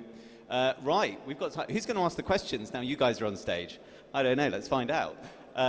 Anyone have any questions? Questions. Oh, we got a question over here. Excellent. Here we go. Thank you so much for your presentation. And one question I'd like to ask is that like you're processing lots of potentially biohazard products such as fish dunk and like also a lot of like rainwater that collects potentially dangerous chemicals and also other substances. How will you work to ensure that all these procedures will ensure to like produce safe water and will prevent any contaminations or any like harmful biological interactions from occurring in your systems? Could you rephrase it? It was not at all audible. We could not understand what you're asking. Anyways, as you know, the fish dunk and like rainwater, they all contain potentially hazardous materials as in their complex biological interactions, and also they're collecting materials from the environment. And what are some procedures you like to include so that safety and hygiene is maintained at like a pristine level?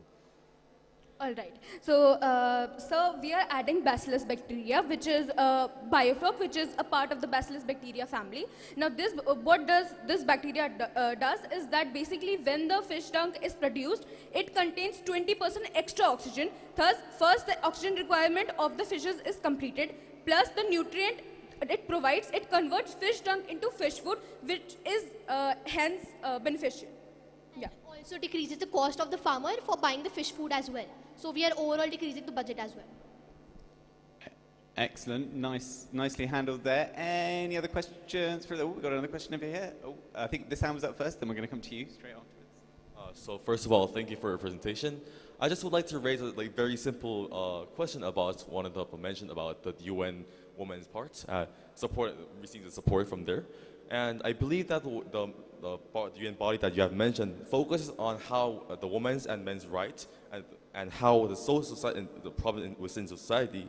And I believe that the problem addressed in this presentation is more about, should be addressed by the UNDP or the UNEP or UNHRC, considering how it is about the climate change and the disasters and how people are generally affected, not how women are socially discriminated by other people. Thank you. Right, so yeah, right, your question is totally stand.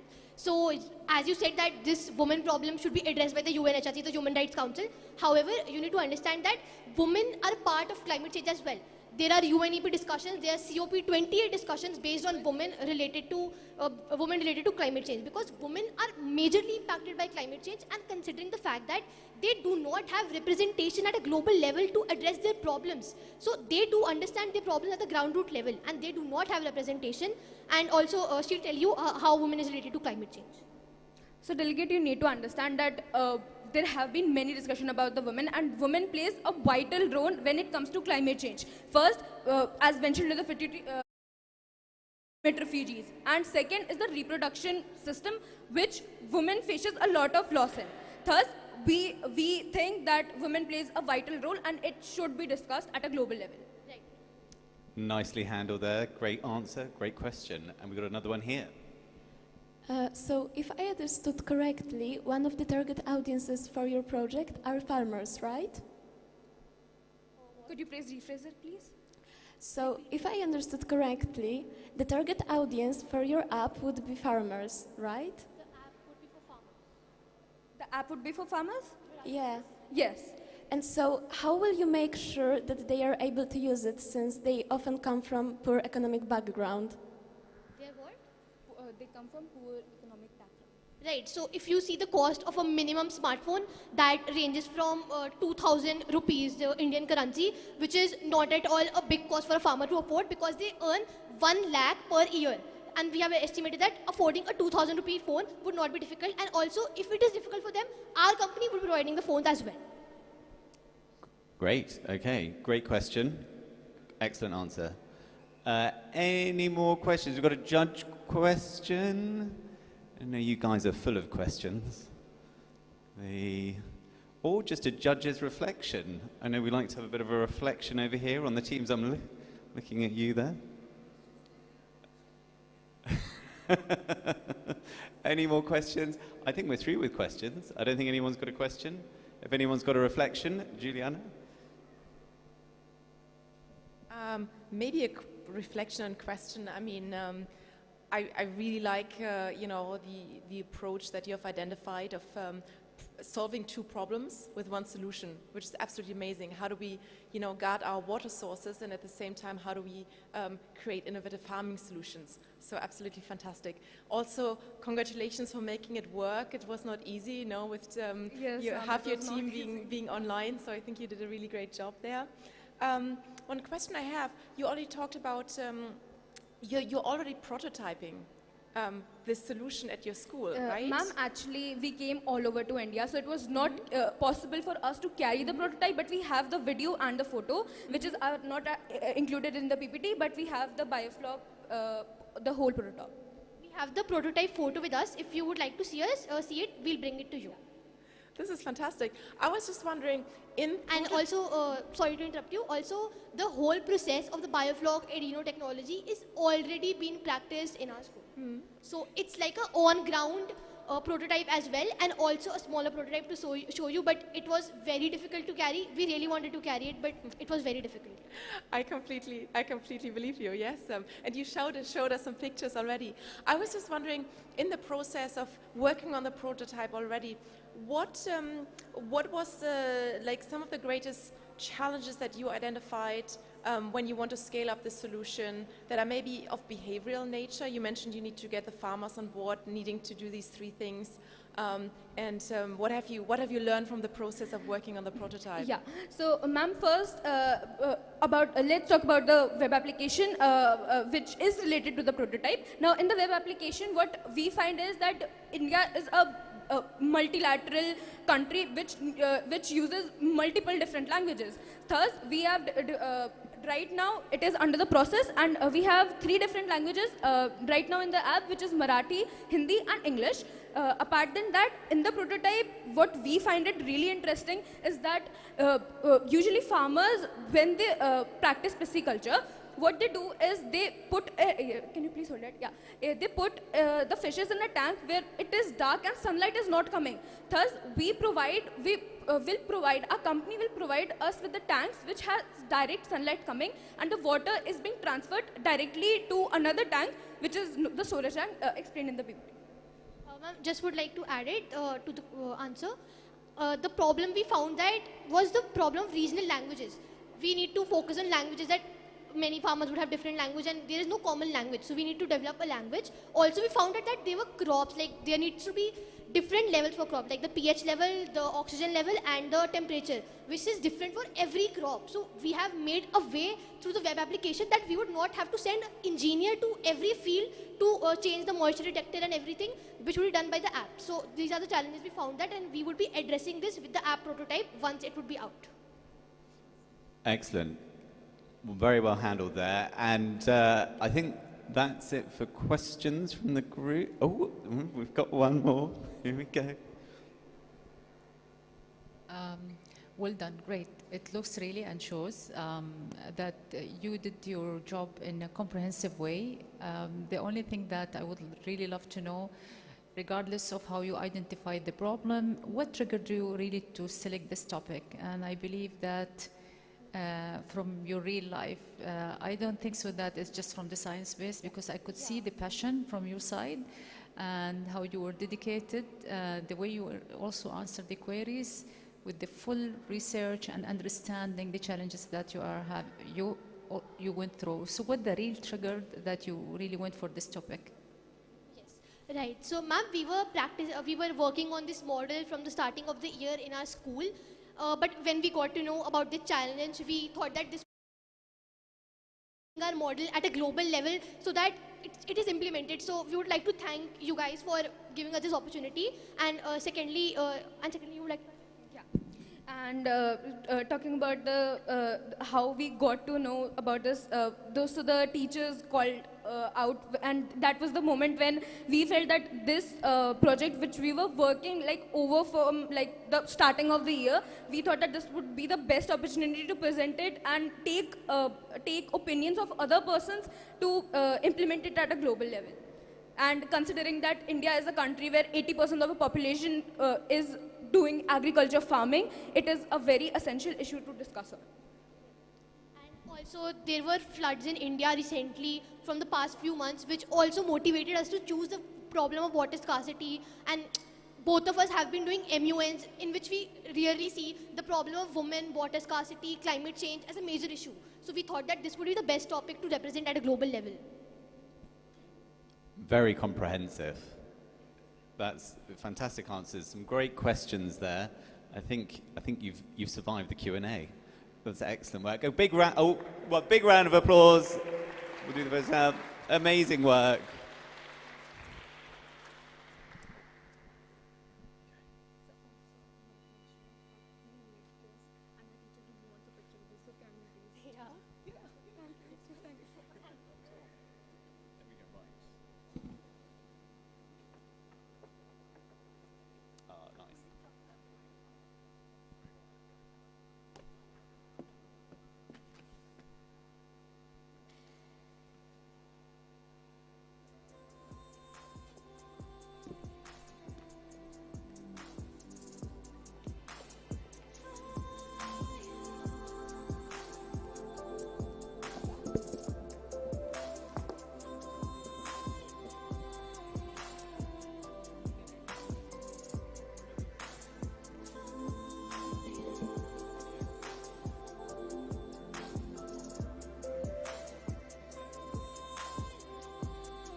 Thank you so much. So, a couple of things to mention. Our Syrian team, Ecotelligent, are still traveling, so they're not quite here yet.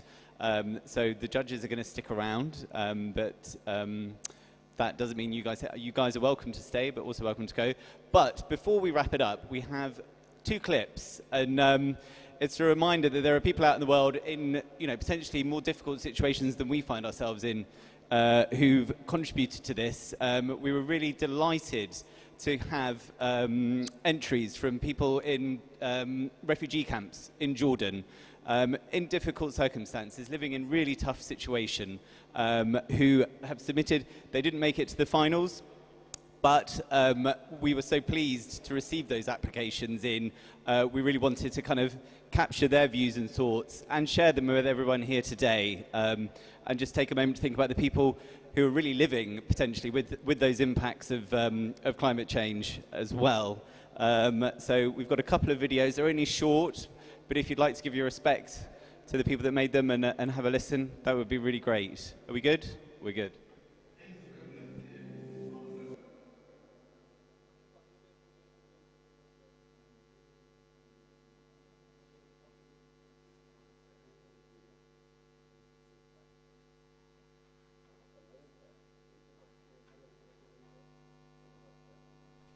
Also, a big thanks to the Burjeel team for the translation as well. I can't remember the name of the individual, but they are around. They did a great job.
بصاروخ عن طريق الرابط لأسرتنا يابان انترناشونال. مشكلة التغير المناخي هي مشكلة بتواجه كل سكان العالم، ومن إحساسنا بالمسؤولية تجاه مجتمعنا قررنا نشارك بمسابقة تغيير المناخ ونحاول نلاقي حل لأحد مشاكل تغير المناخ. اخترنا مشكلة تلوث الهواء كأحد أهم المشاكل وأكثرها انتشارا.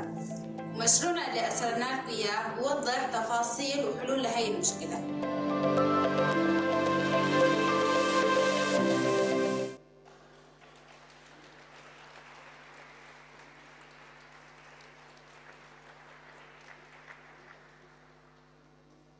Now, it gives me great pleasure, Pankaj. I think you're going to say some closing remarks for us. Oh, hang on. I'm getting a sign. I've said something wrong. Anshul, where have I gone wrong? Okay, no, we're breaking for coffee. You're off the hook for now, Pankaj. Okay, breaking for coffee. Have a quick coffee break, so we're not going anywhere just yet. Coffee's in the glass room there, coffee shop. Lovely. Thank you.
energy.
The whole energy.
Our team from Syria have arrived. Excellent. Woo! Welcome, guys. Okay.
Hi guys, just to let you all know what's going on and what's going to happen next. So we're giving our amazing Syrian team just 10 minutes to decompress from their travels and gather their thoughts.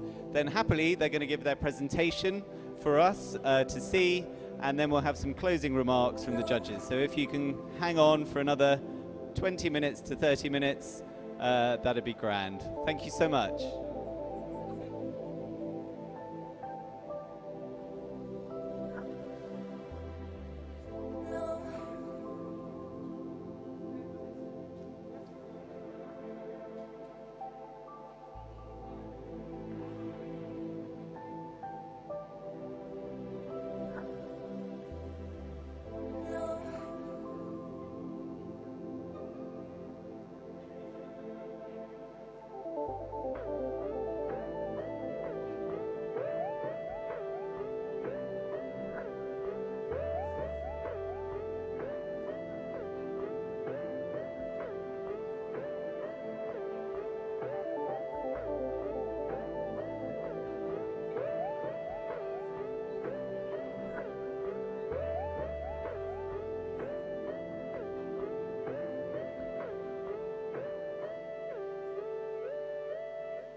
Okay, guys, let's gather, take our seats. Eco-intelligent, if you follow me.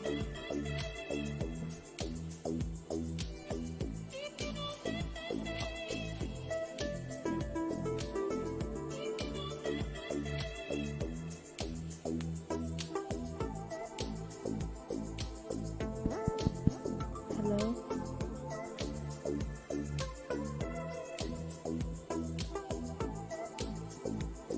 Okay, guys, if we can cut the background music, that would be that'd be lovely. 2 minutes. Are we ready? What are we waiting for? Oh yeah. Well, these guys are about to come up on stage. Can we? Okay. Can we get everyone to grab a seat on a seat? We're getting a request on the seats. That'd be grand. Thank you, guys. Okay. Oh, mics. That's a good point. There we go.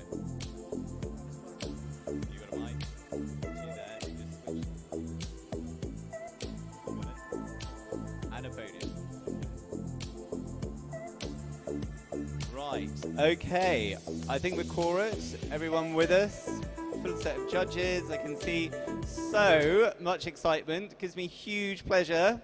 In the nick of time, literally, Eco-intelligent, made up of the incredible Irina Al-Radwan, Amar Arab, Zainab Shahood, and Nina Saleh. Excellent. Oh, hang on, who have I missed? And Grace Saad as well. I'm so sorry, Grace. Grace, right. Come up on stage, guys. Big round of applause.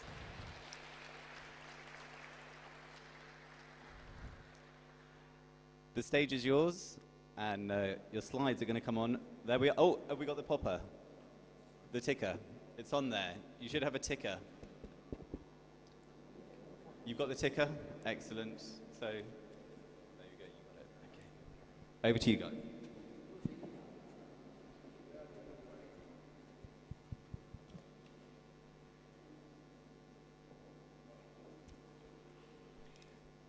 Good evening. First of all, thank you for having us here today. I'm Ninar, and we are Team Eco-intelligent. We are very happy to be here sharing our ideas with you, even though we are a little bit late, but you know, we just arrived from the airport, and so please excuse us for our costumes. The majority of people in this room are buying their own products regularly in random ways, ignoring the effect of this action on the problem of air pollution, also global warming. Our researchers showed that 50% of people never think about eco-friendly brands when shopping. 60% of them are unaware of their ingredients that their products contain. Also, 70% of them are unaware of their own carbon footprint. So, the main problem we face in our journey, that how we can change this automatically way of shopping by making a little step towards protecting the environment. So, we had brainstorming and we came up with this idea. Our solution was Eco-intelligent, which is an app uses artificial intelligence and also helps people by gaining a better understanding of the carbon footprint about the products they consume. And here's my friend Ammar, will tell you more about our prototype. Let's have a tour in our prototype. The first of all, okay, 1 minute. No.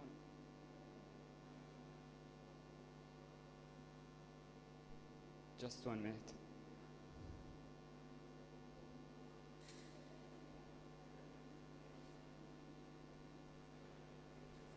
Okay. We got a clicker challenge. Why does the video isn't blink? There's video recording. Yeah. Bear with 2 minutes. Can we get the video up? Sorry, guys.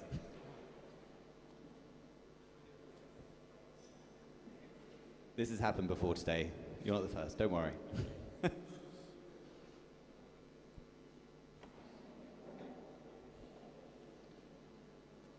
on. Oh, here we go.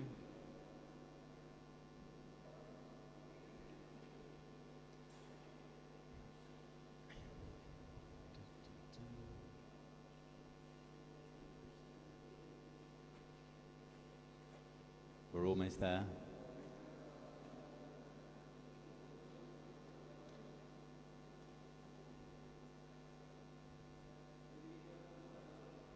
Oh, we're back. What time did you guys leave home? When did you actually set off? 5 a.m. 5 a.m. this morning? Yeah. Oh my gosh. That's so exciting. Straight here, straight to COP. Gosh. Okay. How long did the journey take? How long did it take to get here? About 8 hours. 8 hours, okay. Crikey. Excellent. Almost there. Okay. Oh. First of all, the users can sign up in many easy ways, like using Facebook, Apple ID, and Gmail. And here is the main user interface. Users can scan products by clicking this button here. And here is an example for the scanning process. So, as we see, the app will show the users a scale which clarify how eco-friendly this product is. The scale has 3 sections. Green is the cleanest and red is the most harmful. Under the scale, we can see 2 buttons. The first one will show the users why this product is not eco-friendly. In our case, the product contains palm oil, which not eco-friendly at all. And here you can see why. The second button will suggest to the users other eco alternatives.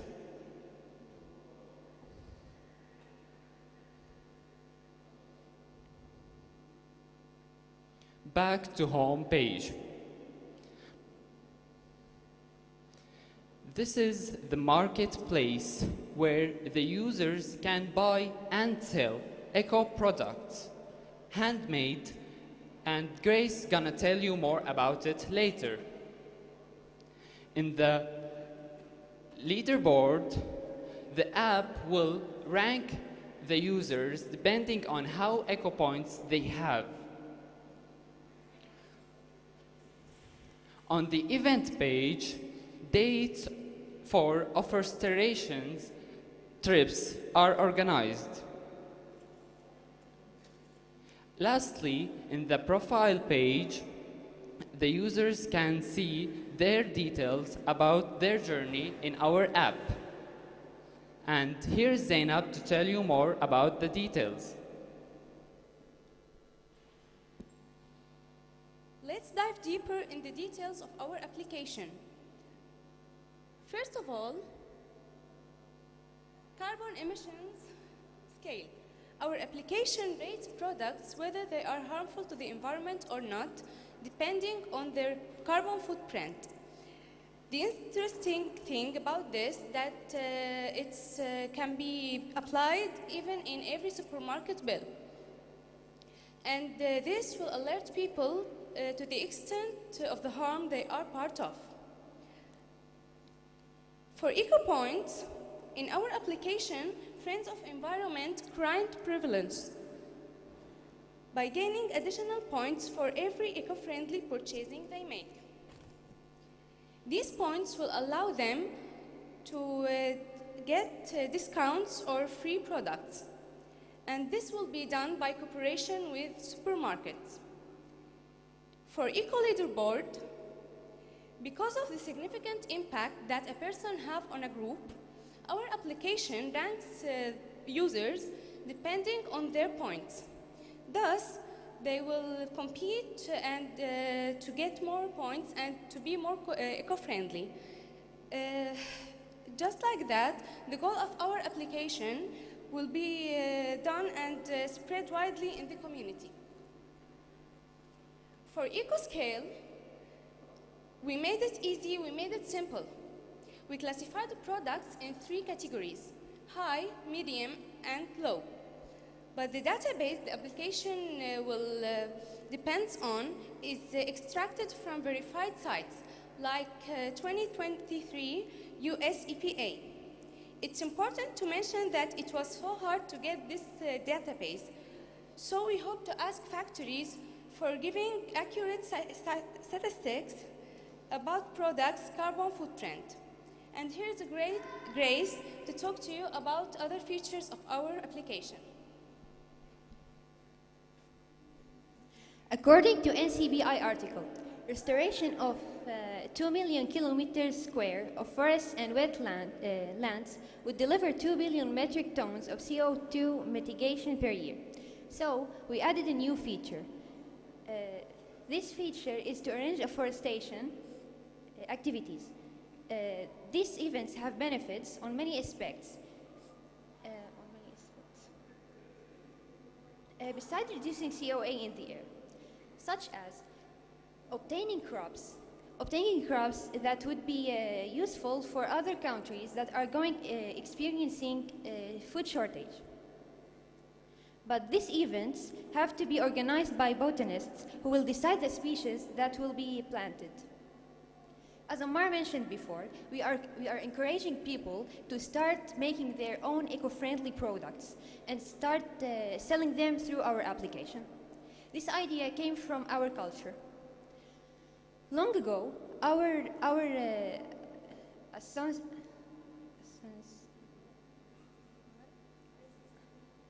ancestors used to rely on themselves in the process of making their own food, completely organic and no harm to the environment. And for the sponsorships, Rina will be explaining it. How can we find these services? Large eco-friendly supermarkets would pay us in return for promoting their products, as we will open the door for donors and giving them the opportunity to be a part of our journey. As well, the monthly subscription will be support our project financially. Tech and ethics. Okay. In our application, we thought about all the ethics that we have to consider, like fairness by treating every user the same, transparency by explaining how the AI works, taking responsibility. AI will take the full responsibilities for all the alternative products, and finally, keeping secrets. The AI will keep all the user secrets and their privacy. Finally, we hope our suggestion to be a route for a new methodology of thinking about this planet. We tried to make a small contribution in saving our planet, because the journey of 1,000 miles starts with a small step. We all have to remember that saving our planet is our opportunity, and it's much easier than trying to find a new one. So, as we said before, there's no planet B. Thank you for listening.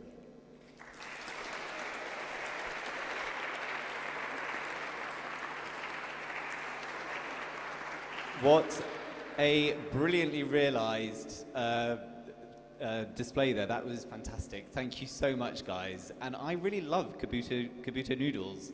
So slightly disappointed to see that. I don't know if they really are bad for the environment. Are they? Are they bad? Have I got to stop eating them? I'm gutted.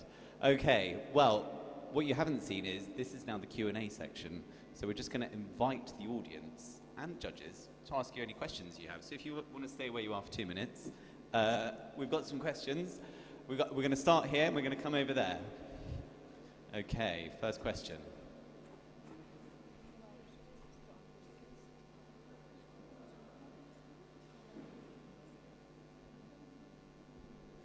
Okay, مرحبا والحمد لله على السلامة شرفتونا. My name is Dr. Fitian and welcome to UAE and I'm glad you made it. We are so excited to have you here, so thank you so much for being here. My quick question will be how are you adding the products to your app and how are you gathering the information to be shown on the app? And if you want me to rephrase the question, please let me know.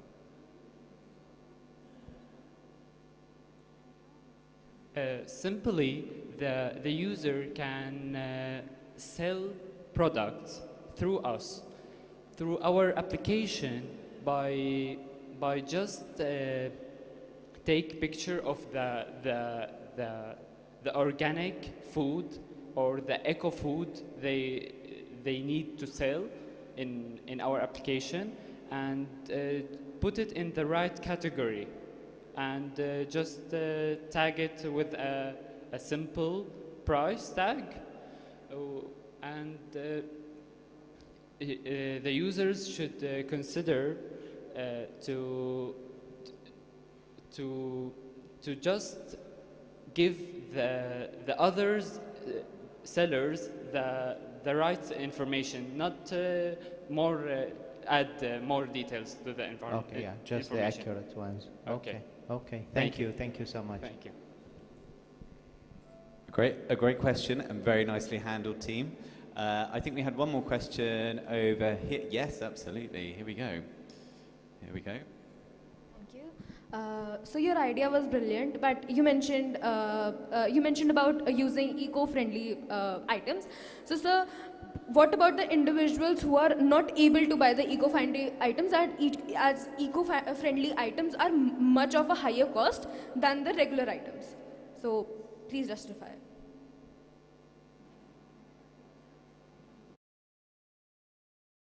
Yeah, sure. Yeah, sure. All right. So my question is that you mentioned that we should use eco-friendly items, right? Yeah. So eco-friendly items are much costly than the regular items that we use right now. So what about the individual who cannot afford to buy the eco-friendly items? Then how are you implementing your solution for the same in those individuals? Users gonna take consider about how this non-eco-friendly product could damage the air pollution, and by knowing how many trees are cutting to make palm oil, for example, the users will feel a little guilty by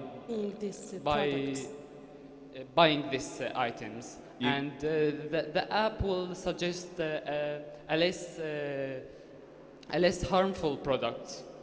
Just like that, the users can change their non-eco-friendly products to more eco-friendly products, and the same taste, the same everything, just eco-friendly. Even though maybe the companies will less these harmful products. Excellent. Excellent. Great question. Nicely answered, team. Thank you so much. Do we have any other questions from the floor? Our final that's great. Guys, what a round of applause there for you guys. You've literally pulled it out the bag, flown in at the last minute. Fantastic presentation. Nailed the Q&A. What more could we ask for? we're going to take a photo, and then for everyone's benefit, we will have a couple of quick closing remarks from some of our judges, esteemed judges, and then it's home time. So if you'd like to wait there, because some people are going to take your pictures behind this gorgeous backdrop, and then you can exit this way.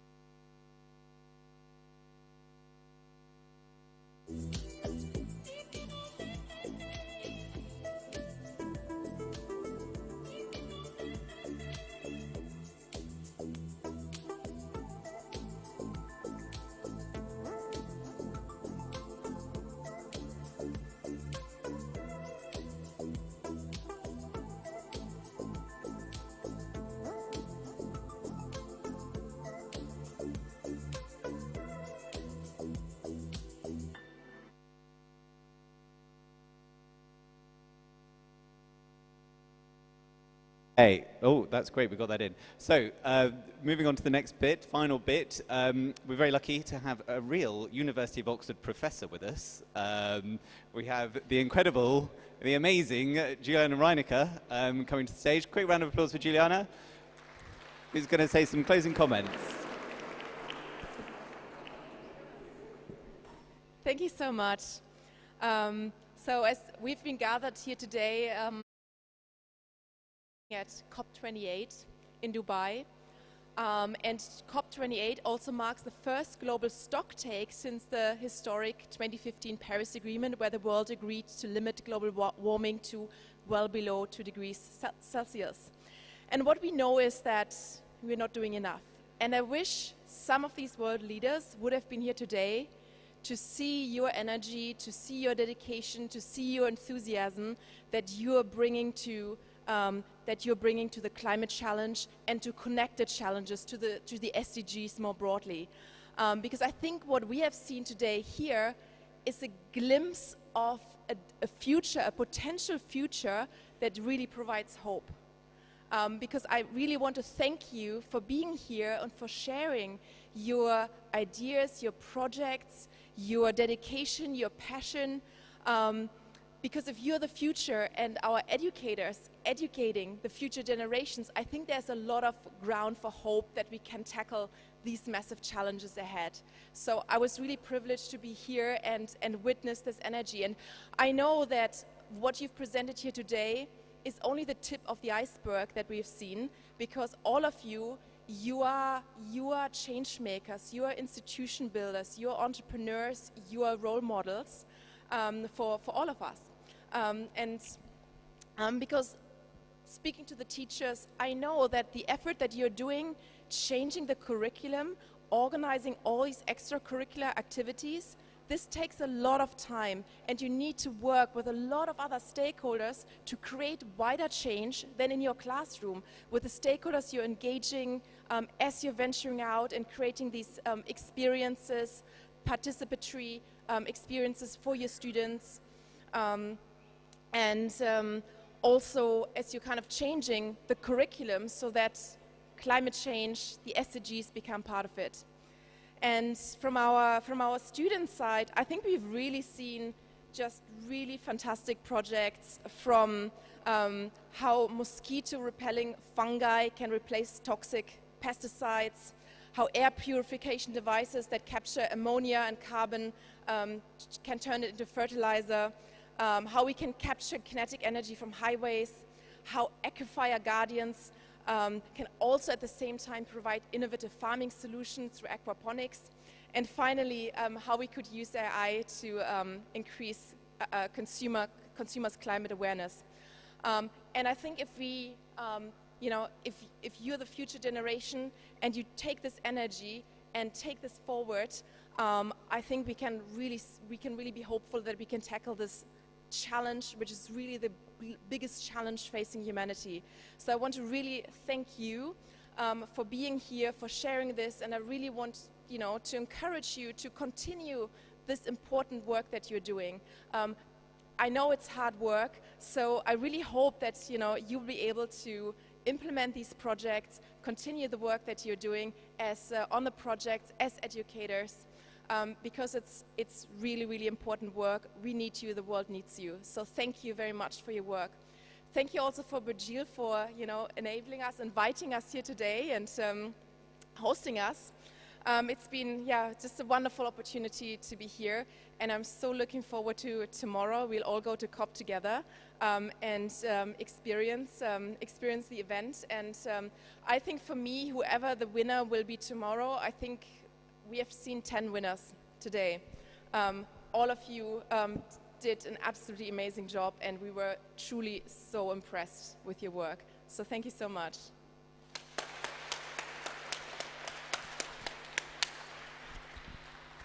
I've got this one. You're all good. Thank you so much, Juliana. And finally, but certainly by no means least, welcoming Dr. Aisha,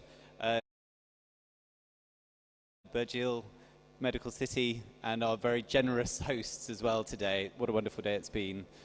Welcome to the stage.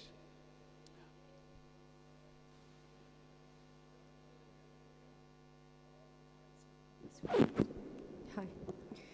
Okay, thank you so much. Thank you for giving me a time for giving a small remarks.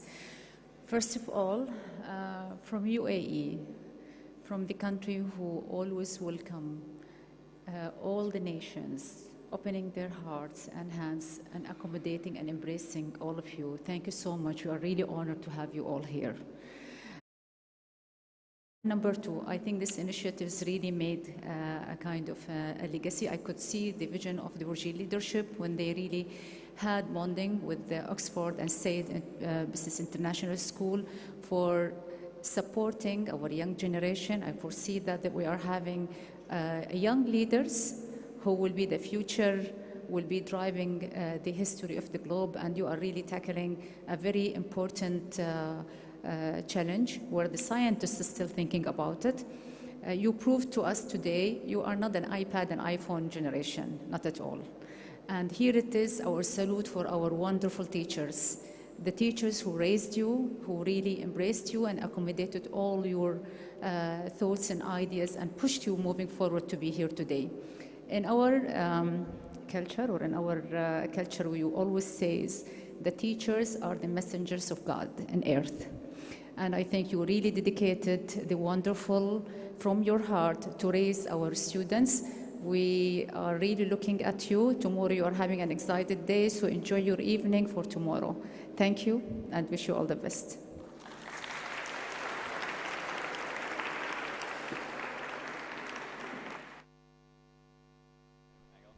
Oh, yeah. Thank you, thank you. I mean, there's been a lot of thank yous, but thank you. Thank you, thank you, thank you, thank you. Thank you, everyone. It's been amazing. It's been brilliant. That's not the last thing, actually. The last thing is everyone on stage. We've got to take your photo. So all students, all teachers, all judges, and then we'll do a little bit of paring down to get some individual groups. So come on up. Come on up. Let's all... Oh.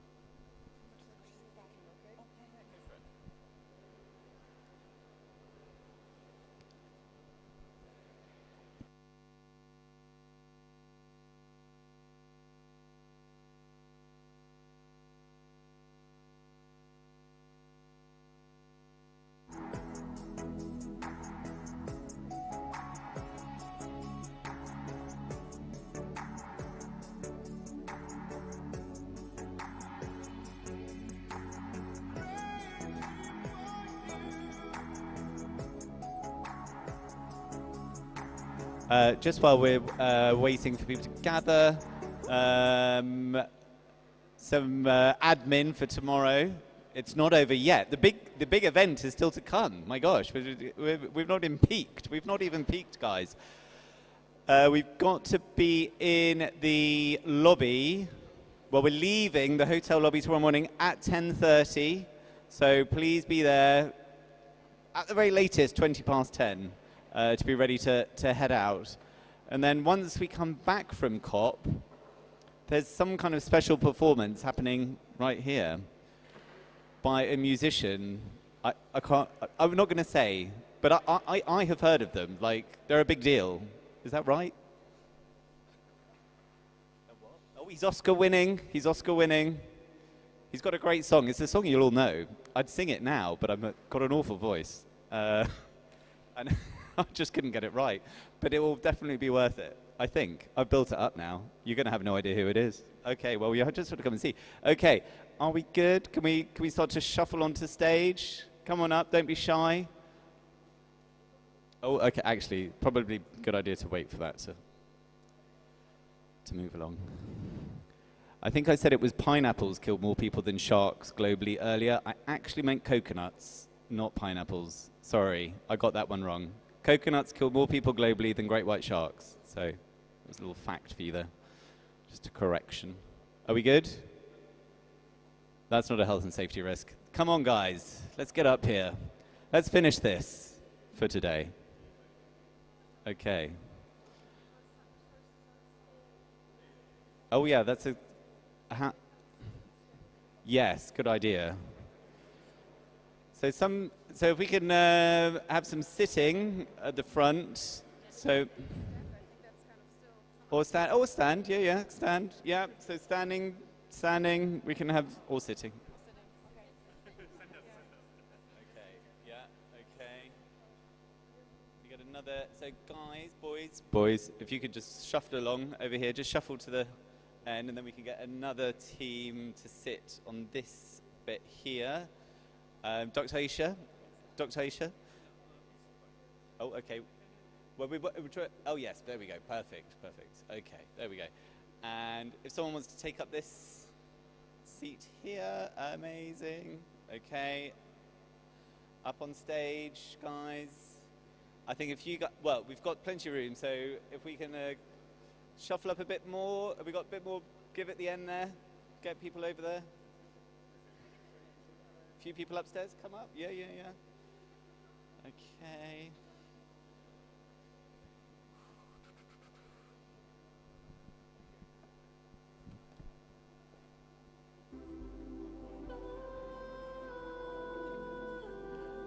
You're all looking fabulous. It's a great lineup here.